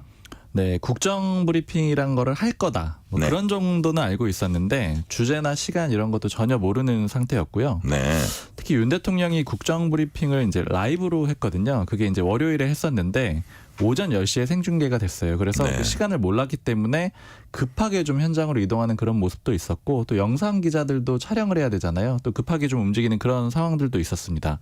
근데 이게 정부 쪽 얘기 전반적으로 들어보니까 기자들만 몰랐던 건 아니에요. 그 정부의 상당수도 몰랐고 또 대통령실의 상당수 관계자들도 몰랐는데 특히 산업부 장관이 같이 왔잖아요. 근데 요거는 어느 정도 좀 예고가 돼 있었거든요. 그래서 산업부 쪽 사람들한테도 많이 물어봤었는데 역시 주제를 잘 모르더라고요. 특히 제가 이제 이 문제, 그러니까 그런 이제 영일만 문제하고 좀 관련됐을 걸로 보이는 정부 고위 관계자하고도 사후에 얘기를 해봤는데 알겠거니 생각을 하고 물어봤거든요. 근데 발표 전까지 자신도 전혀 몰랐다라고 하더라고요. 그래서 보안을 굉장히 좀 철저하게 신경을 쓴 것 같다 이렇게 얘기를 하고 있습니다. 이게 이제 나중에 좀 정치권에서 나오는 해석은 이런 거예요. 발표 시간이 오전 10시였는데 통상적으로 보면 이런 주식시장에 영향을 줄 수 있는 발표 같은 것들은 주식시장 끝나고 나오는 경우들이 많거든요. 정부 네. 발표를 보면은요. 오후 3시 넘어가지고 나오는 거죠. 근데 요거 아무래도 오전 10시에 하려다 보니까 더욱더 좀 엄격하게 비밀 관리를 한 것 같다. 왜냐하면 이게 발표된다라는 사실 그전에 사전에 알게 되면은 주식시장에서 좀 이익을 볼 수 있는 사람들도 있잖아요. 그러니까 그런 것들을 좀 방지하려고 이렇게 했던 게 아니냐 이렇게 좀 해석이 되고 있습니다. 이제 보안을 철저히 했다는 건데 제가 이거 안 봐도 이게 눈에 선해요. 그 기자실 내부에 그 동요했던 그런 모습, 뭐 회사에 전화해서 뭐 한다 그러고 막 시끌벅적했던 것이 뭐 이런 비슷한 경험들을 저희도 했기 때문에 이제 눈에 선하고요. 이번에 보니까 발표 형식도 대통령실이 새롭게 이름을 붙였습니다. 국정 브리핑이라고 네. 했는데요. 이 국정 브리핑이라는 게 기존에 이제 기자회견이라든지 뭐 국정 담화라든지 뭐 이것과 좀 다른가요? 일단 기자회견의 한 종류라고는 볼 수 있을 것 같아요. 네. 기자회견이 좀 넓은 의미로 쓸 수가 있잖아요. 근데 다만 대통령실의 설명을 들어보니까 국정 브리핑이라는 거는 일부 안건에 대해서 질문을 받고 답하는 그런 과정이다 이렇게 설명을 하고 있어요. 네. 그러니까 기자회견 같은 경우에는 기자들이 알아서 질문을 하는 거잖아요. 즉 그 질문의 기준은 뭐 국민들이 궁금해하는 거 두루두루 물어보게 되는 그런 형태이고요. 국정 브리핑이라는 거는 어떤 안건을 먼저 가지고 와서 정책 같은 것들을 던지고 그다음에 거기에 대해서 질문과 답변을 받는 그런 형식. 그래서 발표가 위주가 되는 거네요. 그렇죠. 발표하고 대신에 이제 대통령이 직접 좀 답변을 하겠다. 이런 것들도 좀 담겨 있는 거고요. 네. 그래서 이제 제가 이걸 어떻게 하게 된 거냐 좀 얘기를 좀 들어보니까 사실은 이제 대통령실이나 아니면 정부의 이제 참모들이 좀 하는 얘기들은 뭐였냐면은 대통령이 정책 설명을 직접 하는 게 좋겠다 이런 건의들이 꾸준히 나왔었다라는 거예요. 왜냐하면 대통령이 정책적인 그런 이제 능력 같은 것들이 좀 뛰어나다라고 참모들은 그렇게 평가를 하더라고요. 그래서 이 능력이 있으니까 직접 설명을 하게 되면은 능력도 보여줄 수가 있고 그다음에 대통령이 직접 얘기를 하게 되면은 아무래도 국민들이 받아들이기에 조금 더 이제 뭐 호소력이 있지 않겠느냐 이렇게들 얘기를 했던 거예요. 뭐 소통 측면도 있을 수 있고요. 그렇죠. 소통을 강화한다라는 측면도 있고요. 그래서 이런 국정 브리핑이라는 걸 해야 되겠다. 이런 계획은 어느 정도 세워져 있었던 걸로 보이고 다만 그 주제를 뭘로 할 거냐 이걸 가지고 고민을 했던 걸로 보입니다. 근데 이런 와중에 이제 소위 말하는 조금 뭐 좋은 이슈라고 판단이 되다 보니까 이걸 결과적으로 선택을 한 게 아닌가 이렇게 좀 보이는 상태예요.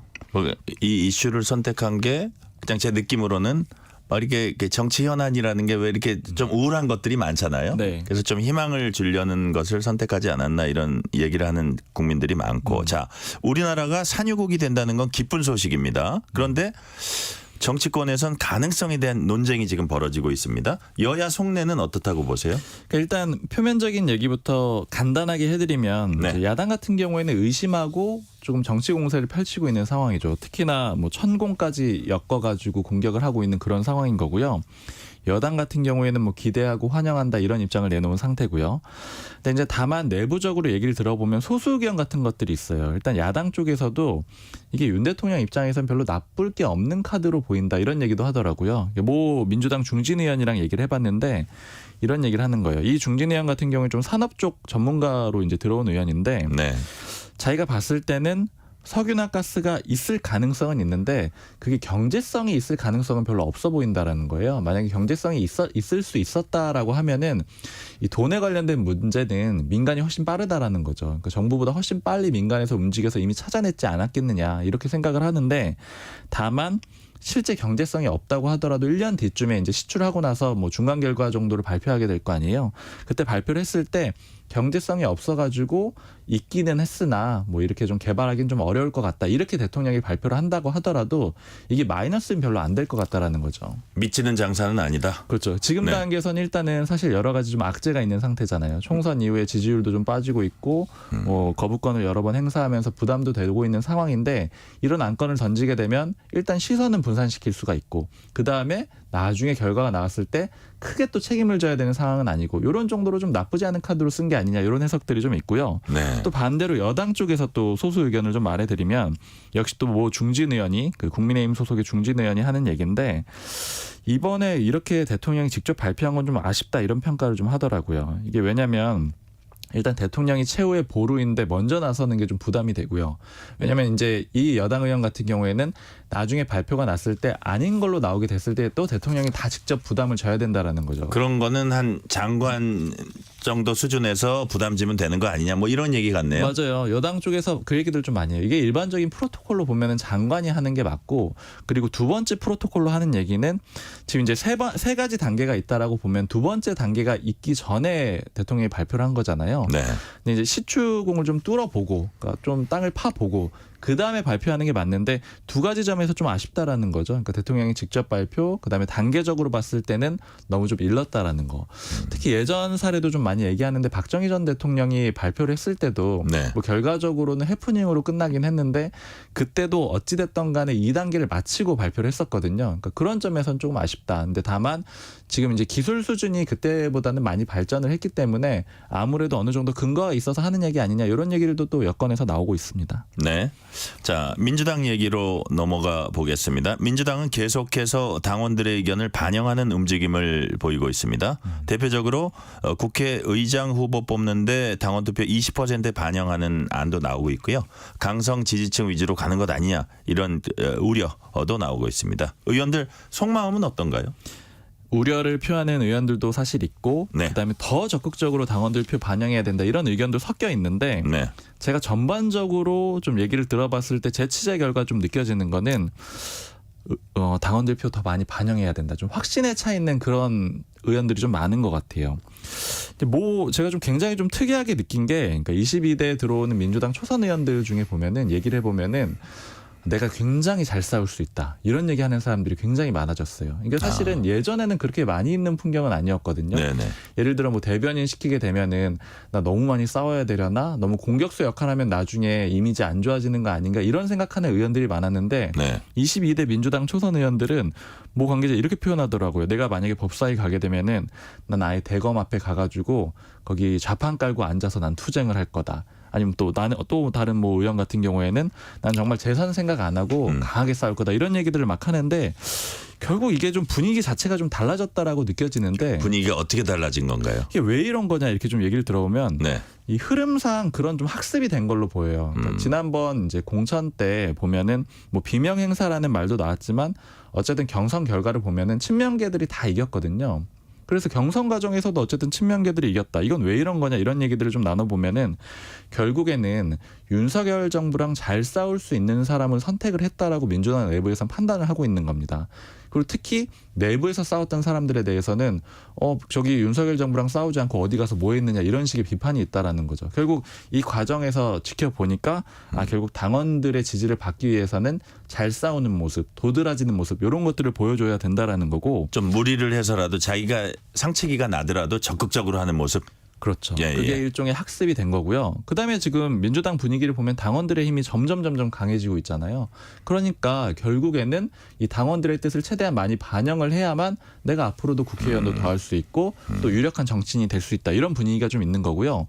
좀 국민의힘 분위기는 확실히 좀 다르다라고 느껴진 게 어제 제가 뭐 초선 의원이랑 얘기를 했는데 네. 지금 원구성 협상이 잘 안 되고 있잖아요. 그래서 이제 상임위원회 뭐 어디 가게 될 것 같으냐 뭐 이런 거 물어봤는데 지금 이제 안개 속이래요. 왜냐하면 지금 국민의힘에서 공개는 안 하고 있거든요. 원구성 협상 안 되고 있으니까 뭐 어디 의원이 어디 간다 뭐 이런 얘기들 안 하고 있는데 근데 이 의원이 그렇게 얘기를 하더라고요. 저는 그 법사위나 과방위는 안 가고 싶어요. 이렇게 얘기하는 거예요. 그래서 왜 안 가고 싶냐 그랬더니 거기 가면 민주당 의원들이랑 계속 싸우는 그런 자리가 될 텐데 그거 너무 부담스럽다라는 거예요. 그래서 이게 딱 느껴지는 분위기 차이가 좀 민주당과 국민의힘이 좀 확연하다. 이런 민주당은 오히려 그 다수당인데도 전투태세가 충만해 있고 그렇죠. 그 국민의힘은 좀 위축돼 있다 이런 것을 그렇게 보셨다 좀 이거죠. 느껴져요. 분위기가요. 네. 자, 이런 상황을 또 걱정하는 의원들도 있다면서요. 네. 민주당의 뭐 중진 의원 표현이 되게 굉장히 좀 저는 인상적이었는데 이제 제가 이렇게 물어봤어요. 지금 당원 중심주의로 가는 거 우려들도 사실 많잖아요. 그러니까 이대로 가는 방향에 대해서 어떻게 생각하냐 이렇게 물어봤더니 그거는 옳고 그르고의 문제가 아니고 또 선택의 문제도 아니다. 어쩔 수가 없는 문제다. 이렇게 표현을 하는 거예요. 그러니까 이 흐름 자체는 막을 수가 없다라는 거고 불가항력이라는 거죠. 그리고 이 의원이 이렇게 표현을 하는 게 지금 이재명 대표 위에 당원이 있다. 이렇게 평가를 하는 거예요. 그러니까 당원들이 오히려 이재명 대표보다 더 힘이 강력하다라는 거고 지금 그래서 이제 민주당에서 전반적으로 하는 얘기들은 뭐냐면 네. 이 당원들이 결국 선택적으로 그냥 후보들을 결정하는 것. 그러니까 이제 예를 들어 이제 다음 뭐 대선 때 나갈 사람 아니면 윤석열 정부랑 잘 싸울 사람 이런 사람들을 선택하는 그런 과정이고 오히려 통제가 되는 거는 반대라는 거예요. 그래서 이제 모 관계자 이런 표현 썼는 게 좀 인상적인데 지금 이제 뭐 AI가 계속 개발이 되고 있잖아요. 네네. 근데 뭐 공상 SF 영화 같은 거 보면은 AI가 결국에는 개발한 인간을 더 압도해서 통제권을 행사하고 인간 사회를 조작하고 뭐 이런 과정들이 오잖아요. 그런 수준까지 당원들의 힘이 강해질 거다. 그러니까 결국에는 그런 것들이 좀 우려된다 이런 얘기들도 하고 있고요. 이게 지금 원구성 협상하고도 좀 연결해서 볼 수가 있는데 지금 원구성 협상이 굉장히 난항을 겪고 있잖아요. 근데 이게 좀 풀리기가 쉽지가 않은 게 민주당 같은 경우에는 지금 원래 추미애 의원이 국회의장이 후보가 됐다. 이게 당원들의 좀 뜻이었잖아요. 그게 됐다라고 하면 그렇게 부담이 안 됐을 텐데 추미애 의원이 국회의장이 안 됐기 때문에 우원식 의원이 됐기 때문에 네. 이 상황에서는 국민의힘이랑 뭔가 거래를 한다거나 아니면 협의를 한다거나 이런 모습을 잘 수용을 안 해줄 거라는 거예요. 그래서 민주당에서는 뭐 운영위원장, 법사위원장, 과방위원장 다 양보를 못 해줄 거다 이런 얘기들이 나오는 거고 즉 민주당 뒤에는 당원들이 딱 이렇게 목덜미를 잡고 있는 그런 그림이 있는 거고요. 네. 반대로 국민의힘 같은 경우에는 지금 운영위원장을 내줄 수가 없다라는 게 속내거든요. 물론 이제 법사위원장도 내줄 수 없다라고 하지만 더 중요한 건 운영위원장이다 이런 얘기들이 나오는데 이거는 뭐랑 연결해 볼 수 있냐면 결국 또 이제 용산하고 연결해 볼 수가 있는 거죠. 용산 쪽에서 운영위원장은 반드시 사수해야 된다 이렇게 얘기가 되는 거니까 결국 양당이 한쪽에서는 당원이 잡고 있고 네. 한쪽에서는 용산 잡고 있고 이런 그림이 좀 만들어지고 있다고 볼 수 있을 것 같아요. 김건희 여사 얘기도 해보겠습니다. 오늘 현충일 추념식 때 모습을 보였는데요. 생방송 때 공개는 최근에는 처음인 것 같아요. 맞아요. 김건희 여사가 공식적으로 다시 활동을 재개한 게 지난달 16일이거든요. 네. 근데 이 과정들을 보면은 점차 활동과 공개의 폭을 넓히는 그런 모양새예요. 그러니까 5월 16일에 캄보디아 정상 부부 오찬이었는데 그때는 오찬하고 나서 사진만 공개를 했고요. 네. 그다음에 3일 뒤에 그 회암사 사리이훈 기념 문화축제를 갔는데 여기는 첫 외부 행사입니다. 그러니까 이제 오찬 행사 같은 경우에는 대통령실 청사 내에서 하는 거고 요 다음 행사는 외부 행사에서 한 거고 이때는 윤 대통령도 같이 갔죠. 그다음에 우크라이나 아동 그림전을 또 갔는데 이건 외부에서 단독 행사를 해요. 그러니까 점차적으로 혼자 하는 행사도 늘어나고 그다음에 오늘 같은 경우에는 아예 라이브로 이제 영상으로 만나게 되는 그런 상황까지 된 겁니다. 네. 근데 이제 요거는 여건에서 좀 해석을 하는 거는 좀 국민들 분위기도 보고 점진적으로 활동의 폭을 넓히고 있는 것 같다 이렇게 좀 해석들을 하고 있어요. 네. 자, 민주당 등 야권 이제 김 여사에 대한 특검 압박 수위 높이고 있고요. 그렇다면 김 여사 공개 행보에 대한 국민의힘 반응은 좀 짤막하게 정리해 주세요. 두 가지가 좀 섞여 있는데 이게 검찰 수사를 어쨌든 받아야 되는 상황이잖아요. 그러니까 네. 이럴 때 숨는 거는 더 부정적으로 비칠 수가 있기 때문에 오히려 공개 행보를 하는 게 필요하다 이런 의견도 있고요. 반대로 뭐 중진 의원 같은 경우에는 이렇게 얘기를 하더라고요. 원래 내주만 한다라고 김 여사가 얘기를 하지 않았더냐. 그러니까 그 이야기를 지켜야 되고 그다음에 특히 최근에 여러 가지 안 좋은 일들이 있으니까 활동을 좀 재개하지 않는 게 당 입장에서는 좀 낫겠다 이런 의견들이 좀 섞여 있습니다. 네, 오늘은 여기까지 듣겠습니다. 지금까지 박순봉 기자였습니다. 감사합니다. 감사합니다. 방금 들어온 속보 한 가지 전하고 마치겠습니다. 서울의대와 서울대병원 교수협의회 비상대책위원회가 전공의 사태가 해결되지 않는다면 오는 17일부터 필수 부서를 제외한 전체 휴진에 들어간다고 밝혔습니다. 비대위 측은 이 같은 결정이 전체 교수 총회와 설문 최종 결과를 종합한 결과에 따른 것이라고 설명했습니다. KBS 1라디오 뉴스레터 K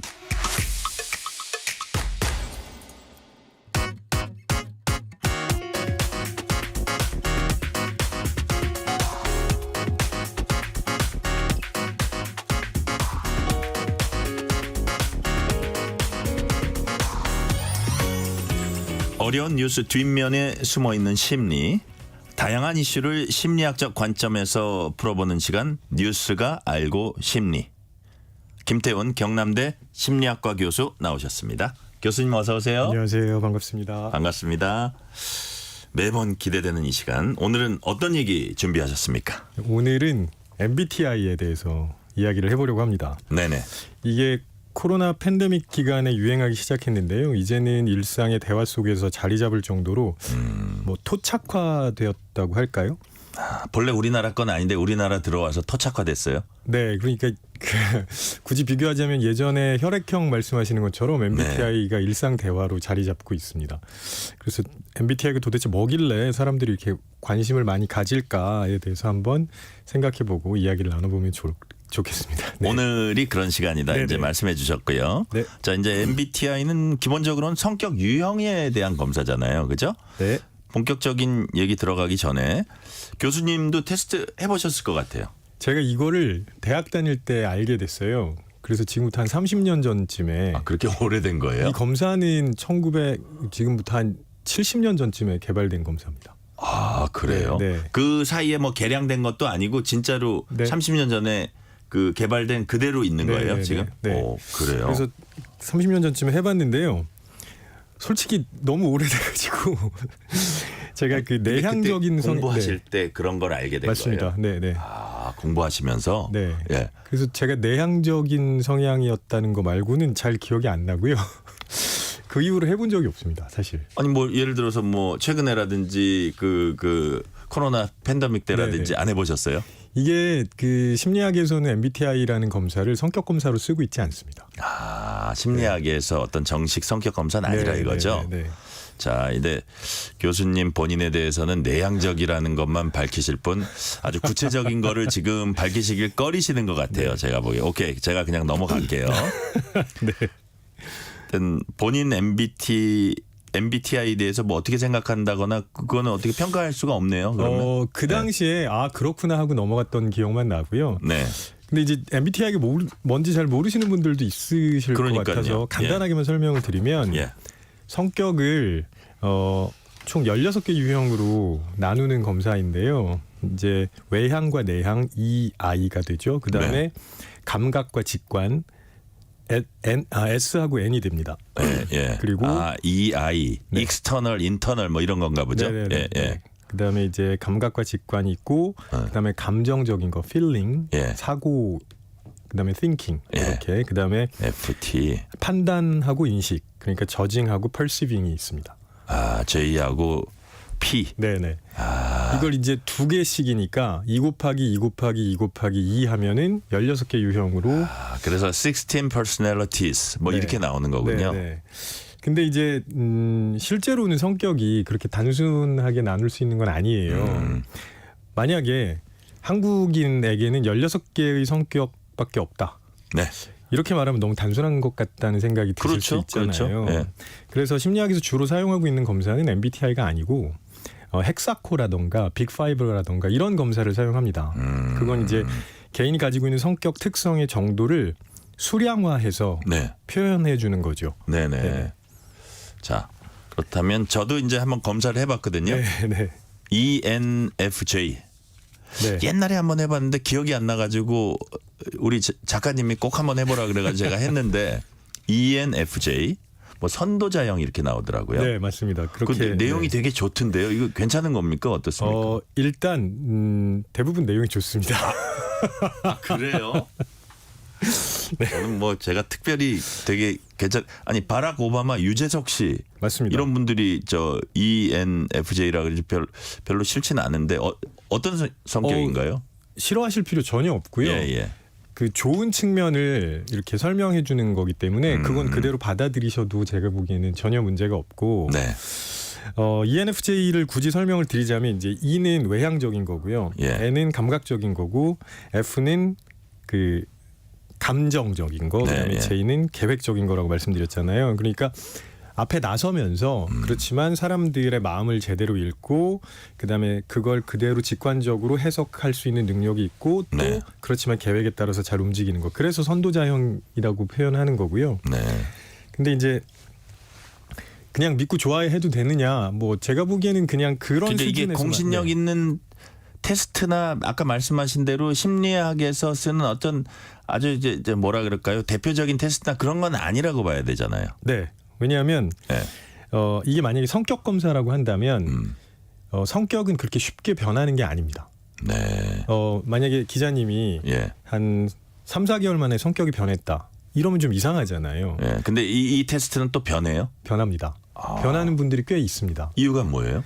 그래서 저희는 이걸 어떻게 표현하냐면 지난 몇 개월간 우리가 뭐에 관심을 가지고 어떤 방식으로 생각하고 행동해 왔는지를 보여주는 검사다. 이렇게 보통 표현을 해요. 아주 내재적인 어떤 성격의 검사라기보다는. 네. 그러니까 예를 들어서 간단하게 비교를 하면 임원이랑 신입사원을 한번 비교해 보겠습니다. 임원은 본인의 실제 성격이 내향적이라고 해도 업무를 하는 과정에서 자연스럽게 외향적인 것처럼 보일 거예요. 그러면 검사 결과가 외향적이라고 나올 가능성이 높습니다. 반면에 신입사원은 반대겠죠. 그러니까 실제 성격과 무관하게 내향적으로 보일 가능성이 있거든요. 이걸 다르게 해석하면 무슨 얘기냐면 사람들이 응답을 할 때 본인이 원하는 혹은 바람직한 방향으로 또는 사람들이 좋아한다고 생각하는 방향으로 응답할 가능성이 있다는 겁니다. 아, 그런 것 같아요. 제가 응답할 때도 그런 걸 약간 살짝 의식했던 것 같아요. 아, 이러면 내가 더 이렇게 다른 사람과 뭐 소통을 하고 뭐 이렇게 그런 게 있었군요. 근데 어떤 기업에서는 이력서에서 MBTI 묻는 기업도 있다고 하던데 실제로 그런 기업들이 있나요? 있습니다. 네. 아, 그래요? 그 이력서에 MBTI 성향을 쓰라고 한 회사도 제가 알기로는 있고요. 그다음에 심지어는 특정 유형은 지원하지 말라고 공고를 낸 회사도 있습니다. MBTI의 그 TI의 특정 유형은? 그리고 뭐 최근에 제가 본 기사는 수능 만점자 중에는 F 성향이 하나도 없으니까 F 성향은 공부하는데 적절한 사람이 아니다. 이런 좀 당황스러운 말씀을 하신 분들도 있고요. 이걸 선발 기준으로 삼는 건 굉장히 무리이고 대표적인 좀 오용 타당하지 않다 이거죠. 물론이죠. 그 모든 조직은 F 성향도 T 성향도 J도 P도 골고루 있어야 위기에도 대처할 수 있고 또 협력도 할 수 있는 거잖아요. 이거 너무 당연한 얘기인데 더더군다나 또 바뀌고 그죠? 그렇습니다. 자, 말씀하신 대로 테스트할 때마다 MBTI 바뀌는 분들 이제 있다고 아까 말씀하셨고요. 그러면 정말 타고난 기질이라는 게 있는지 기질과 성격은 뭐가 다른지 이것도 이제 MBTI하고 관련이 있습니까? 네, 이 굉장히 중요한 질문인데요. 기질은 타고나는 겁니다. 예를 들어서 자녀가 2 이상인 부모님들이 아이들을 보면서 쟤네들은 같은 배에서 나왔는데 왜 이렇게 차이가 날까 이런 말씀을 하시는 경우가 있거든요. 그거는 기질 때문입니다. 기질이요? 뭐 예를 들어서 한쪽은 아빠, 한쪽은 엄마의 유전자를 더 많이 받았거나 뭐 또 적절히 섞인 상태로 아주 다른 모습을 보일 수도 있는 거거든요. 같은 배에서 나왔는데 왜 이렇게 다를까? 기질이다. 그게 성격의 근간입니다. 기질이. 그래서 성격도 유전적인 영향이 굉장히 커요. 성격은 그래서 잘 바뀌지 않습니다. 그래서 제가 종종 말씀드리는 게 학부모님들한테 제발 아이들 보면서 쟤는 누구 닮아서 성격이 저 모양이냐 이런 말씀은 절대 하시면 안 된다고. 그래요? 큰 상처가 되나요? 누굴 닮았겠습니까? 2분 중에 한 분일 거 아니에요, 그죠? 네. 자기 얼굴에 침 뱉기다. 결국 그런 뜻이셨군요. 자, 그렇다면 MBTI의 유행 아까 말씀하신 대로 뭐 정말 시작은 30년 전이었고 그 다음에 그 코로나 팬데믹 때 좀 이렇게 많이 우리 유행이 됐고 근데 지금도 계속되는 모양새죠? 왜 이유가 뭘까요? 제가 보기에는 이게 특히 20대 혹은 그 아래 세대들이 본인에 대한 관심 혹은 탐구하는 거 이거의 시발점으로 MBTI가 작용하지 않나 하는 생각이 듭니다. 본인에 대한 관심, 탐구. 무슨 얘기냐면 특히 이제 소위 말하는 G세대는 초개인화 그다음에 빅블러 그러니까 경계가 굉장히 모호해지는 시대를 살고 있거든요. 그러면 내가 누구인가 본인의 존재를 정의할 방법을 찾기 어렵습니다. 왜냐하면 기성세대를 보면 예를 들면 뭐 본인의 그 학벌에 의해서 정의가 된다거나 직업에 의해서 정의가 된다거나 이렇게 좀 단순 명료했어요. 그렇죠. 아니면 지역이라든지. 맞습니다. 근데 지금은 그렇게 정의하기가 되게 어려워요. 그러니까 내가 누구인지가 명확하지 않고 근데 그거를 정의는 해야 되고 그러면 MBTI가 꽤 좋은 출발점이 될 수 있는 거죠. 이게 너무 간단하지도 않고요. 혈액형처럼. 그렇다고 너무 복잡하지도 않습니다. 그러니까 그런 수준으로 본인을 정의하기에는 꽤 괜찮은 도구로 사용되고 있는 게 아닌가 하는 생각이 들고요. 이게 요즘은 본인에 대한 관심 때문에요. 심지어는 유전자 검사하는 사람들도 꽤 많이 있습니다. 아, 그래요? 이게 이제 출발점이 되고 거기서 도대체 내가 누구인가 이렇게 자꾸 찾아 나가는 거죠. 그래 자기 유전자까지 검사를 해요? 네네네.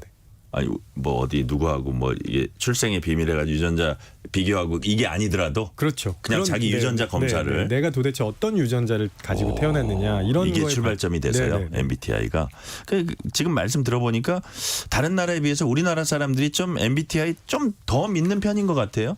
더 믿는 편인 정도가 아니라 예. 우리나라처럼 MBTI를 이렇게 얘기하는 나라는 없습니다. 그럼 우리나라 사람들의 어떤 기질 때문에 이게 이렇게 우리나라 사람들이 기질하고 맞아떨어지는지. 물론 이제 유행하기 시작해서 그런 측면도 있겠지만 인간은 기본적으로 내 집단, 그다음에 외 집단 이걸 구분하는 본성이 있거든요. 근데 이게 우리나라의 문화적 특성인 관계주의와 연결되면서 굉장히 강화되는 모습을 보입니다. 아, 그래요? 무슨 말이냐면요.